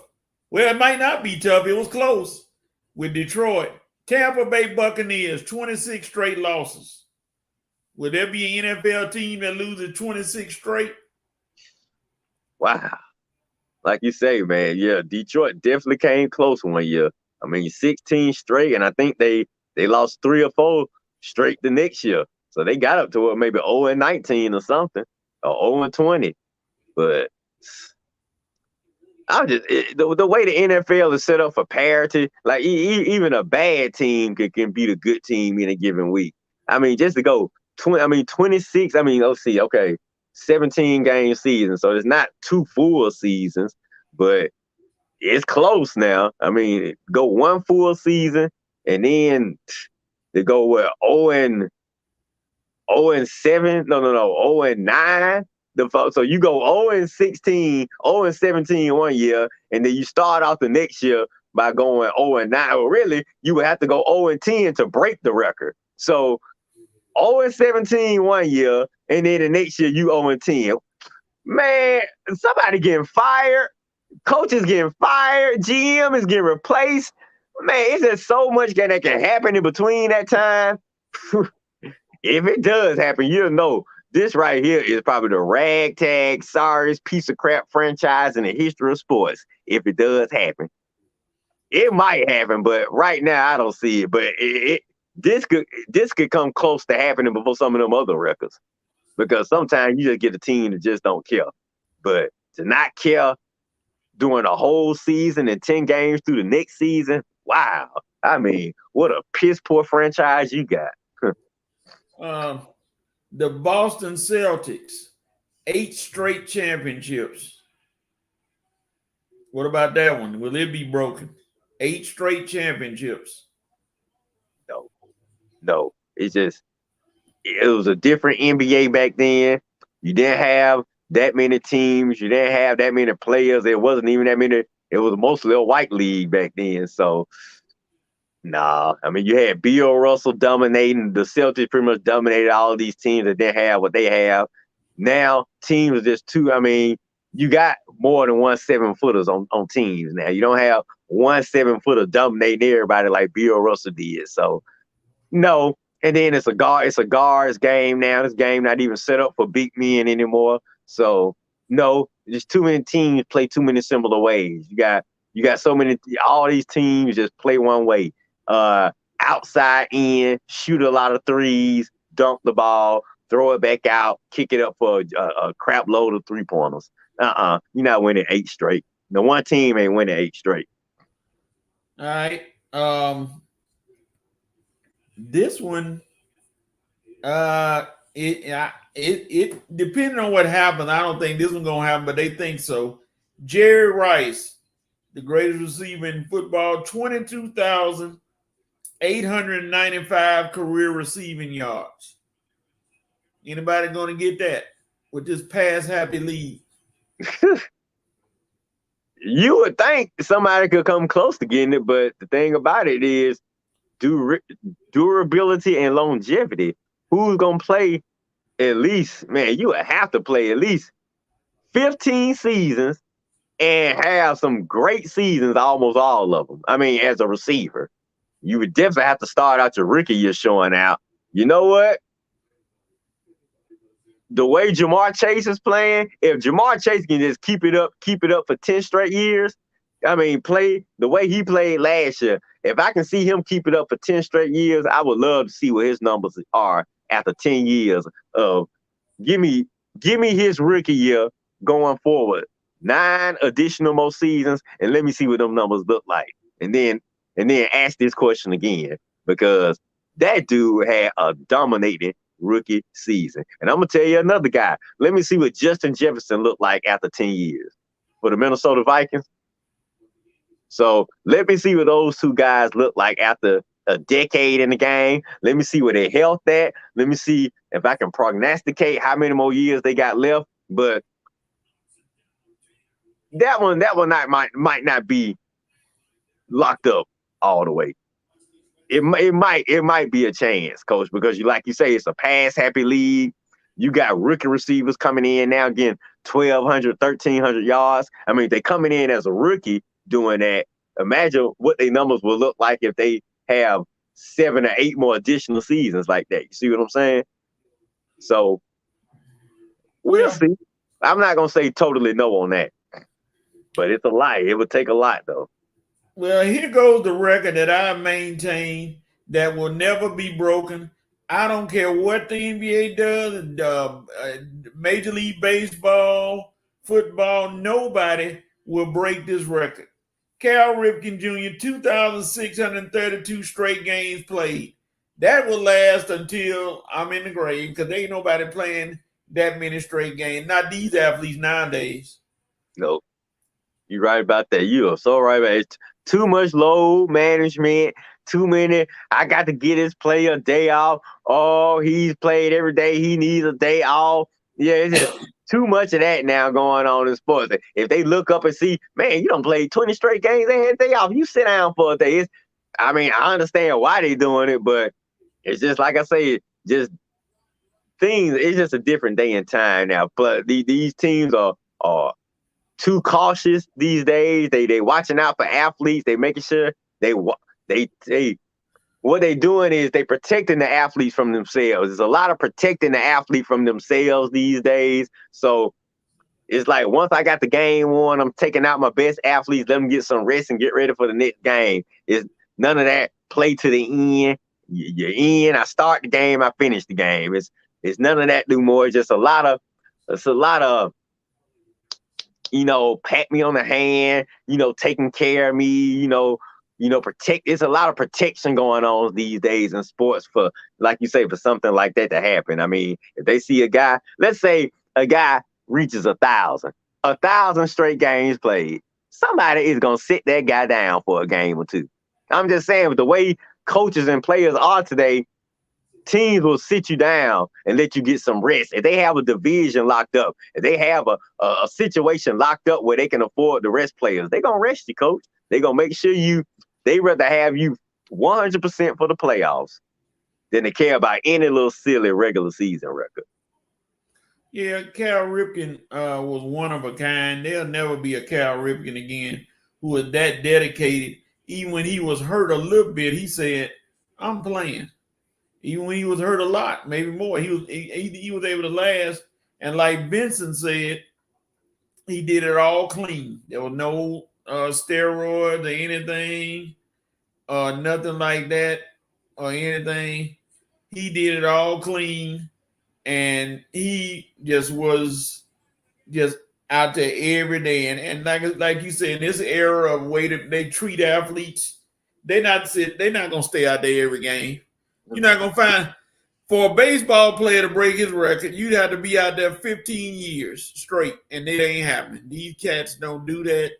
They don't have the patience. They don't have the people, the managers or whatever that want them to do it. That record there is untouchable and unbreakable, and no one will ever do that again. And finally, one more, which this had to take a lot of luck to happen, with Fernando Tatis, 2 grand slams in 1 inning. You got to go through a lot of luck and a lot of hitting for that to happen. And then, not saying you won't get a chance, but you just had to be just. It might. That might happen. I'm saying if it happened this recently with Fernando Tatis, we can't say it can't happen again because, I'm gonna tell you what our Braves we've seen big innings before, just from our Braves alone. I mean, we've seen innings where Braves they can't get us out. Now, not saying it's 2 grand slams worth of innings are not getting us out, but I can see it happening again. I mean, it's going to have to go through 2 pitches. Eventually, they're going to take 1 pitch out and bring another pitcher in, and somebody's going to have to hit one off. So it's probably going to be 2 pitches you hit it off of. But, hey, I mean, I can see this happening before I can see some of these other records happening. All right, let's see what the nation said, because they are on fire for this one. Vincent said Jabbar's record, well, we didn't mention it, but Jabbar's record is about to get slaughtered.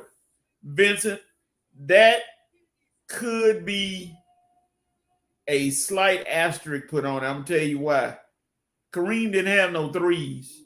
LeBron had threes. I'll stop right there and just let that alone, because that could be. Oh, Dana had a message for you, Red. That's a good point. First time seeing Red without his cap. I get it now. Okay. Hi, Dana. All right, let's see. Kevin said, nobody breaking Gretzky's record. Crosby not even close. 9 MVPs, Vincent said, won't happen in any sport in any lifetime, in our lifetime. That's very true. Nope. Wilt to still, nope, nobody's breaking that 100-point game. And just like you said, Vince said Kobe was the closest with 81. 100 won't happen. Kelly, you're right. I don't see a team letting one person get 100 points, not unless they just play no defense. Thomas said David Robinson did get to 71, which he did. Curry has the best shot at doing it, and he won't be able to do it because they're going to throw that defense at him. Thomas said Curry could score 40 from half court, probably so. As far as the losses by Tampa Bay, Vincent said if Detroit couldn't do it, it won't happen again. Yeah, because you said parity is here. But Kevin said I got to take a cheap shot. The Falcons is coming. No, it wouldn't even happen with the Falcons, man. Wouldn't even happen with the Falcons. Kelly said, no, we're not. And Vincent said, only 11 to break it. Yeah, you had to be just completely pathetic to go 0-22. So, as far as the Boston record. 0-27, really. Yeah. As far as the Boston record, never having 8 straight chips, not in this league, in any league, 8 straight championships will never happen again. And but Kevin said the level of competition was trash, so that's how they were able to do it. For Jerry Rice, it's plausible 22,000. The receiver has to be able to last for over a decade. Yeah, you got to. I say you got to. If Chase and Justin Jefferson can go their whole, let's say they go 10 years and don't get hurt. I need to see what their numbers looking like after then. Then I say if somebody can break it or not. Kevin said Jerry Rice had 2 mutant quarterbacks, and he's a mutant as well. Uh-oh. You see him in X-Men somewhere. Would have to play at least 15 years, 1,200 to 1,500 a year. Yeah. Thomas, true.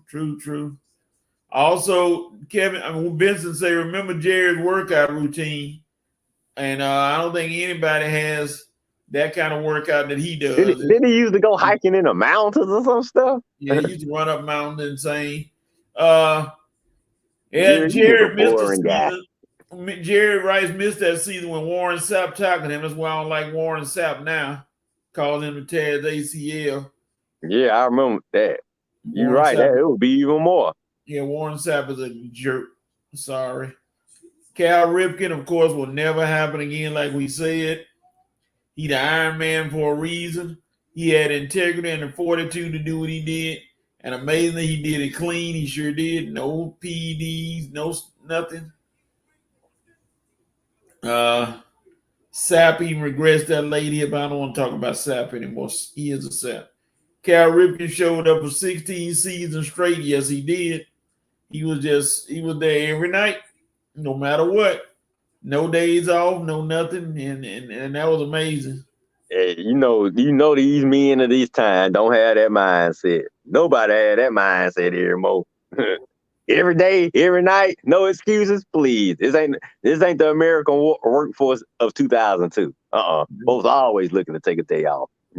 Richard Petty of NASCAR, 200 wins. Yeah, that ain't gonna be broke. Tom Brady Super Bowls. That's gonna be a close one right there. That's a good one too. Yeah, you're gonna have to be a dominant QB to get up to 7 or 8 Super Bowl wins. All right.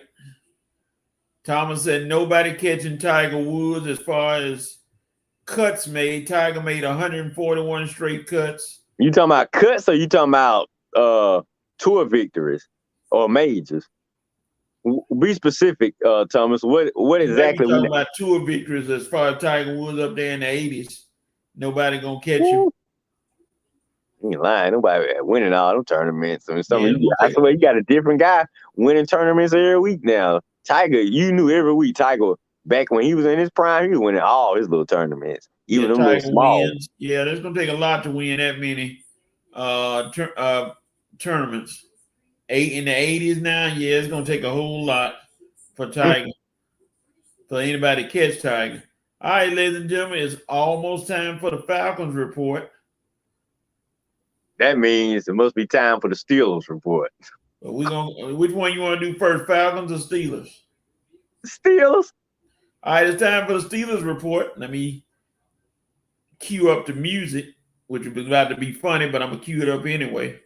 I can't wait. Yeah, you know what it is. Black and yellow, black and yellow, black and yellow, black and yellow. Yeah, you know what it is. Black and yellow, black and yellow, black and yellow, black and yellow. All right, there it is. The black and yellow, mean the Steelers report. And, Talking about, and the you could be Steelers talking about Doug too. is interesting because they're playing tomorrow, and tomorrow Trubisky is starting again at quarterback. So he's moving closer and closer to being the starter, no matter. A lot of people want Kenny Pickett, but I'm looking at the Steelers trying to save Pickett. And the Steelers made some surprising cuts. They cut the young man, Jannard Avery, who was a linebacker, then picked up another one. They thought Avery was going to stay. Apparently, the Steelers didn't think that way. And the dude they picked up from New York has come in and started balling. So, good move, bad move, and wait to see. But as far as the Steelers, the main concern with everybody is the offensive line. They say it's like a turnstile. And they keep bringing in guys. They keep letting guys go.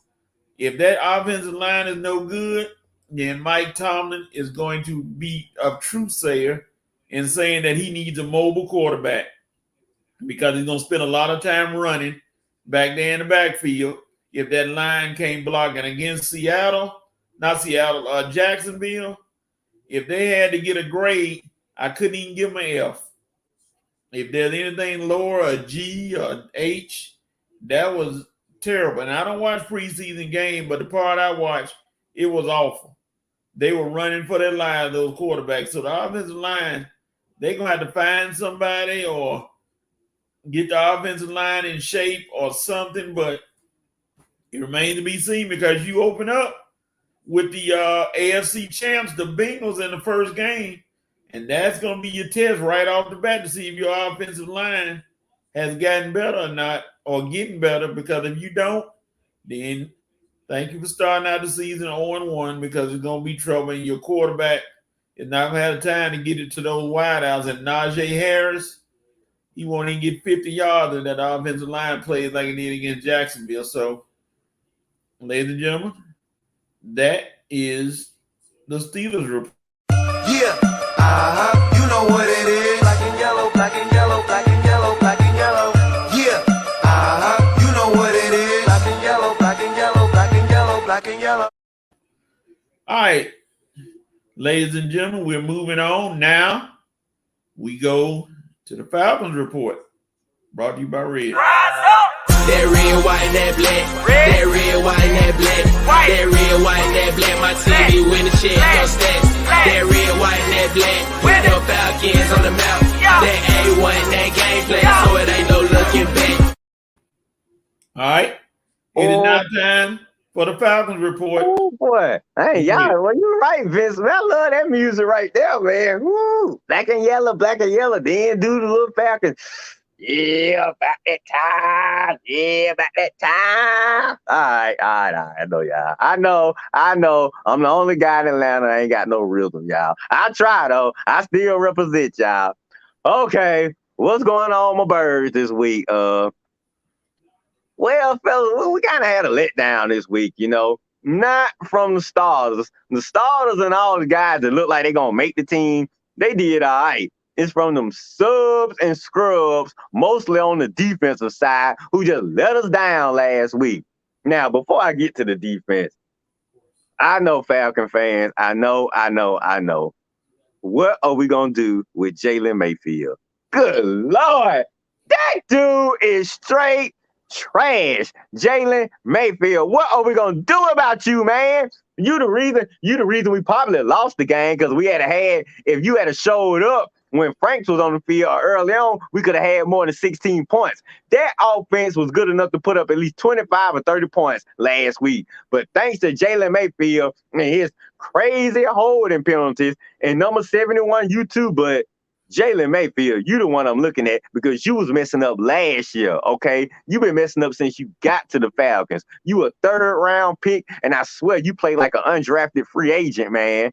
Dude, you have got to get better, or you're going to be off this team, and I mean real soon. All right, that's enough dogging Jalen Mayfield out for this week. Now let's get back to this garbage defense last week that showed itself. It played all right that first week, but you know the Falcons, eventually that defense will emerge. Awful defense. How many yards we give? Dang, we didn't give up a 279 last week. And we got 380, which I'm telling y'all, our offense is going to be the key. Our offense is the strength. It is the strength of our team. And if it don't give us nothing, we ain't got a chance to win. Another 100 yards rushing last week from our offense, 115 yards, averaging 4.1 yards a carry.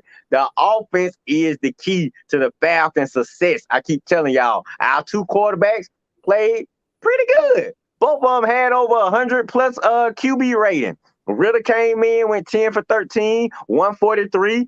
Marcus came in, went 6 for 10, 132 and a touchdown. Running backs doing pretty good.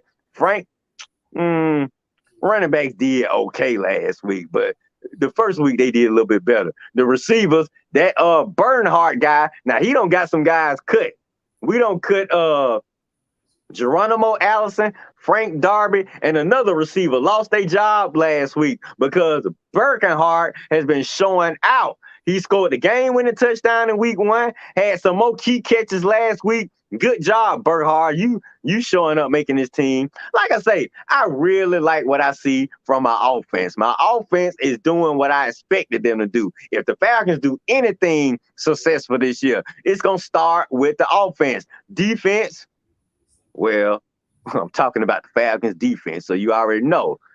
I have absolutely no idea what they're going to give us. Dean Pease, he talking big. The players, the starters, they talking big. But when it comes to the Falcons defense, it's always wait and see, okay? It's always a process. You can never just say, I know for sure what they're going to do.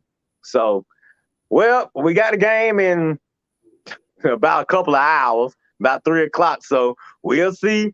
We'll see what the last guys who hanging on the bubble, what they're going to do to make the team. But I think I pretty much know who pretty much going to make this team. And this is going to be an offensive or bust season for my Falcons. I already don't said it, and you already know. That's what it's going to be. So we'll see at 3 o'clock what the guys going to do to the last few guys we're going to have to see if they can make the team. But I already know.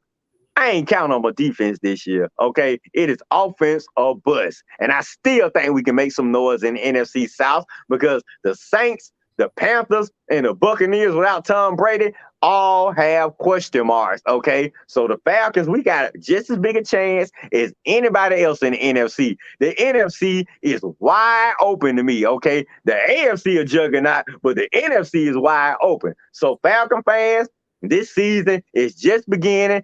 Could be some positive things that happen. So don't give up the ship yet. And don't start talking about next year and salary cap space and all of that stuff. Who calling me while I'm doing my Falcons report? Anyway, I don't want to hear nothing about next year and all that salary cap space we going to have. Let's worry about this year.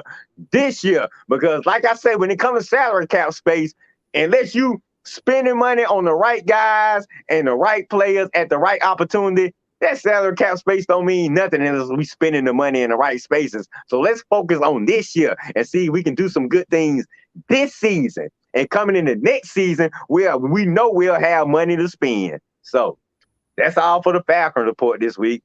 I'm losing my voice over here because I'm talking and rant so much. So let me take a little minute to calm down.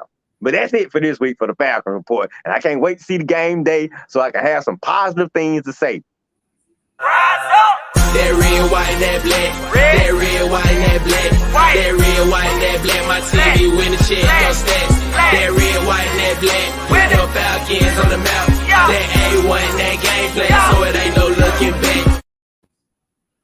All right. That was it. And the dance is coming. And the Falcons report. And the Steelers report. Let's see what the nation had to say. Let me go back. Vincent said about the Steelers, this should be a short report. I understand, Vince. Your team ain't that good. You know, you been good since Jerry Rice left, so it's okay. I understand. Boy, Coach gives them $40 shots, and that's right, Coach. Dog them out. Ain't Dana been that said good. How many Eagles- Super Bowls they don't lost since Jerry Rice retired? Dana, we're not going to talk about the Eagles right now, but out of respect for you, we'll acknowledge the Eagles. And Hold up. Who you telling me to keep Doug out my mouth? Partner? We get Doug. After we beat y'all down 35-0 last week, why would I even want to talk about Doug? You right. I'm going to get them out my mouth because they don't deserve to be in my mouth. Doug. oh Lord, not the Doug Banners again. All right, Vincent said we all bobbing to that beat. Don't lie, y'all. Y'all know y'all bobbing. Let's see. We ain't where the 49ers be that, Coach. Do they even have any theme music? Kevin said, Red, we not doing that. He talking about the dancing. Armani, who's overseas, Well, I think he was talking about me talking about Doug. Steelers report. I didn't know they made weekly reports about the dumpsters outside my complex. Armani. Oh, Coach, you gonna let him get away with that? I must ignore you, Armani, because you know not what you're saying. Maybe you have waterlog. I don't know. Oh Lord, here come all these Astros now coming on the show Now, trying to claim week, stuff. nobody's talking about Doug. Last week, I mean. Oh, for real. After 35-0, you think they'd be quiet. Keep Doug out your mouth and my Will Smith cracking little girl voice. Oh Lord. You got the Will Smith and little girl part right. All right, Teacher Young said, hey, Teacher Young said, I like that, Red. She liked to dance, I guess. And Dana, Dana's laughing. That's how we were dancing on the field at Lakewood last week when we were celebrating that 35-0 on Doug. Ooh, boy, we sent them Astros. This is how we did them Astros, Coach. Sent them on that rocket up out of here. Ooh, Armageddon them. That's right. It was Armageddon at Lakewood last week. Tony, hey, y'all the one started. Y'all the one had the pep rally. Nobody told y'all to have a pep rally if you weren't going to score with 0 points now. Tony Jackson said, hello. What's up, Tony? Tony said, when you did your report, he wanted you to tell it like it is. Don't lie to the fans about the Falcons.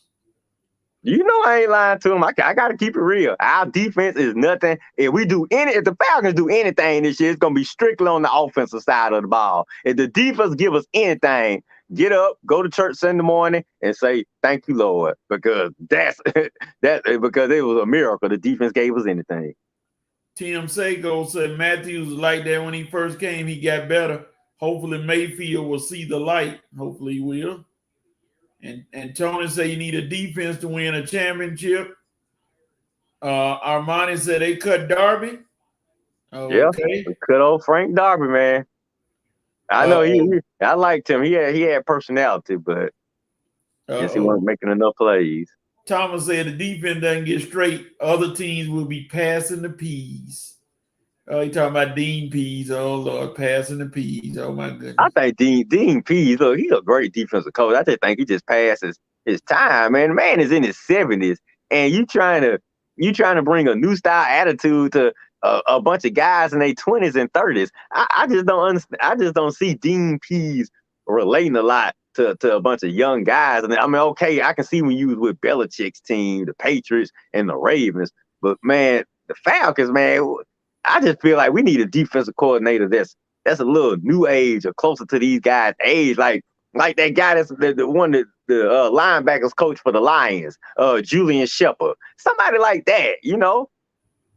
I don't know, or the guy Aaron Glenn. Even though he got all that gray hair, you think he about 70, think he the same age as Dean Pease. But I'm just saying, somebody I thought, or even the Niners defensive coordinator, DeMeco Ryans. I mean, somebody that's young and can relate to some of these players today. What you think, Coach? Well, Dean Pease bringing a lot into it, saying this and saying that, but you got to put it on the field. He said he wants them guys, them young guys, to do it on the field and show that they can play ball. And that's understandable. We want them to show. we need a coach that get down there and show them. And Dean too old to get down there and really show them what he mean. I need a coach just gonna jack them over their shoulder pads up and say, "This how I want it done, boy." You know, like that. So all right, I gotta jump a little bit. Miss Tisha Young said, "Can I hear the Falcons music again?" It's fire.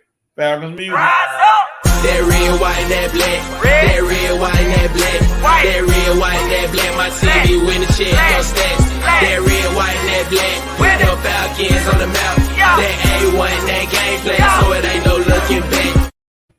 All right, that the Falcons music again, Miss Young.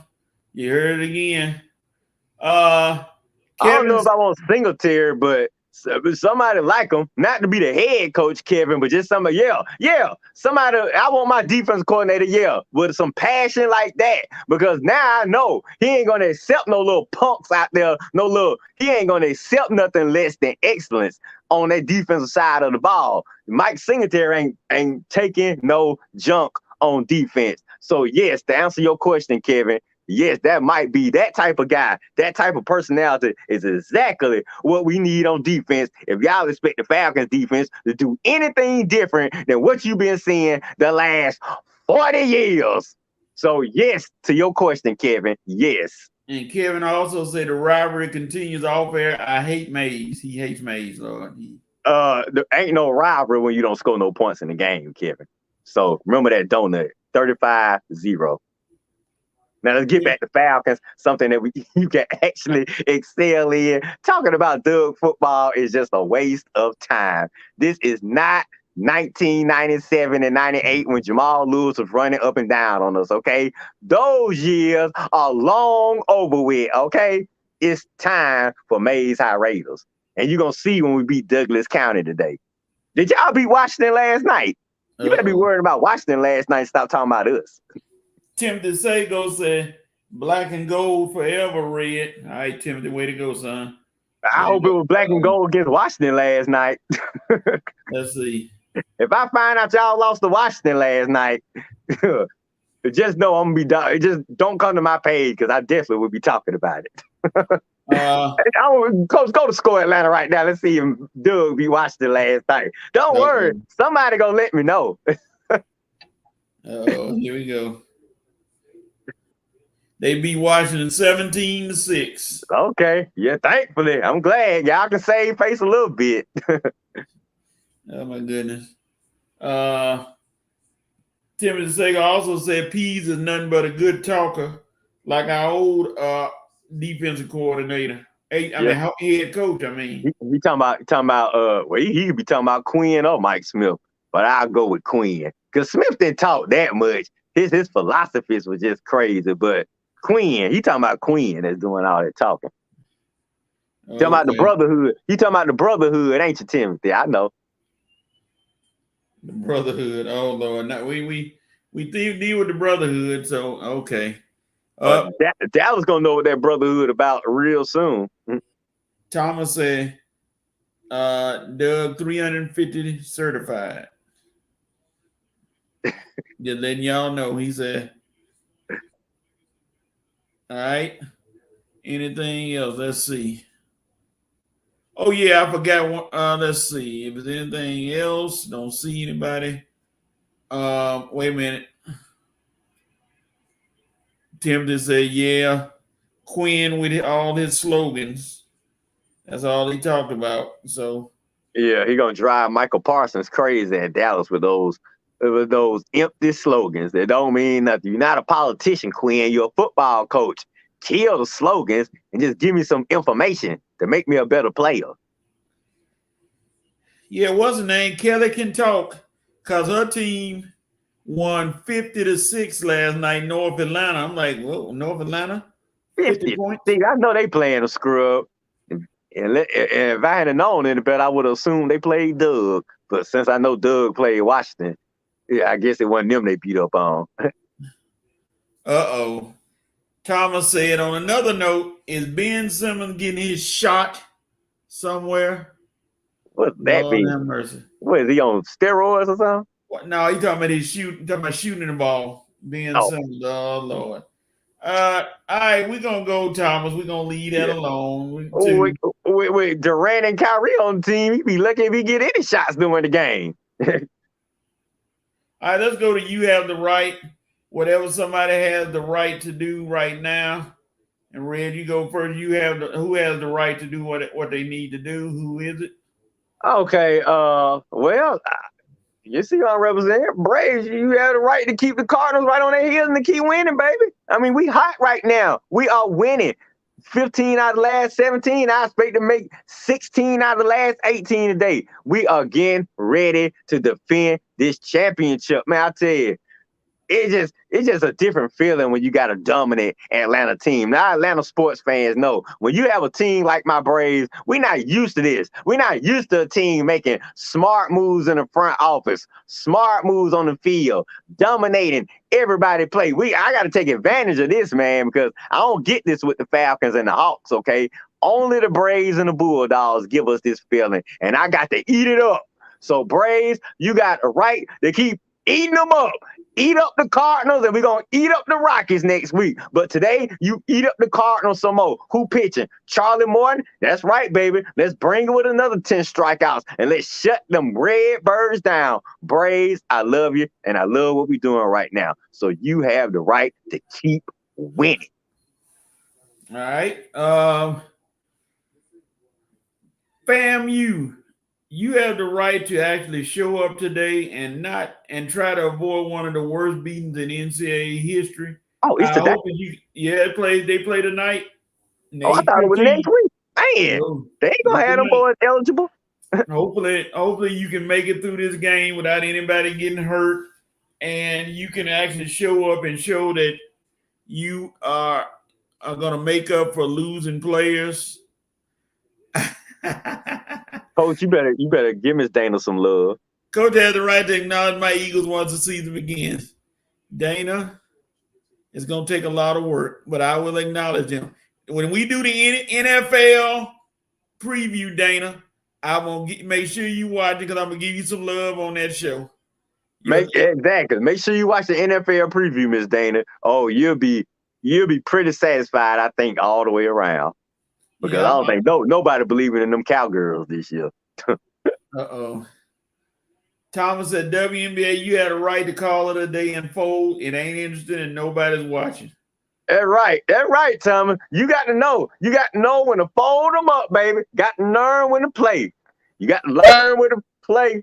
You got to learn when to fold them up. And then you just take the WNBA, fold it up like a cloth and a rag, and just put it in the linen closet and not to be heard from it. Put it in the back of the linen closet because this has been an utter failure. Remember all the commercials talking about, we got next. You got nothing because we don't even know you coming on next. Once the NBA over with, we changed the channel, and that's y'all fault. All right. Oh, sorry, Coach. That's the show for today. That is all. Let you know that we will be back next week. Oh, I'm sorry. Curacao has the right to win the Little League World Series. Please take down the Chinese team. Oh, Lord. That's right. Anybody but that Iowa team for the World Series. I ain't going to ever chill for that. I don't think they're in it anymore. I think they're done. So, they need to be done. All right, Dana said they not sure what's going on with WNBA. No, hey, they're gonna work it out, I guess. Miss Tisha Young said, "Thanks, guys. Great job. Thank you. We appreciate everybody, especially Rev Night Nation. Y'all was on fire today. We appreciate every one of you. Love you, man. Y'all in the house next week. All right, next week. NFL preview time. We got NFL, we got college, we got everything. We got a full house. I think Rev will be back, Armani will be back, Bus 2 will be back. We're gonna have a full house next week for the money will come back when NFL preview come. Yep. Enjoy the day, fellas. You do, Dana. I hope you feel better. I hope you feel good, not just better, but great. We're gonna work on that. And Thomas, unfortunately, is coming up next. Let me make sure I get it right because I don't want Thomas to miss out. Beaver ping pong at Lake Okeechobee. Sure. Yeah, we're going to make sure we watch the Beaver ping pong. Armani said he'll be back next week. So Rev will be back, and we'll have a full house. So, boy, this thing, you know, Shelby going to be coming back next week. let me give you all some great music to go out on, and we will be back next week. Oh, yeah, that's right. Don't worry, Armani. Ain't nobody had their steak yet.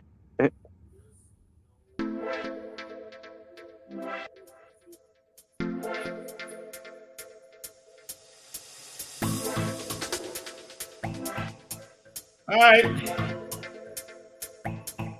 What's that?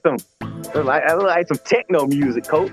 Vincent said he'll be participating in loose knuckle dominoes in Laverne, Tennessee. So now you making up cities too. Lord have mercy. Tisha says she mentions you on the show. Hopefully you'll be back next week. You say you are. So we're gonna look for everybody to be back. And we'll see you all next week. She the only one that meets y'all money. Sound like the X-Files theme song. All right, y'all. We'll see you next week. We up out of here. I got Falcons at 3 o'clock, Braves at 7 o'clock. I got a full day with my teams anyway. And I got a couple of errands to run, so yeah. We'll see y'all later. And I'll be on the book making y'all laugh for some more crazy posts. It's a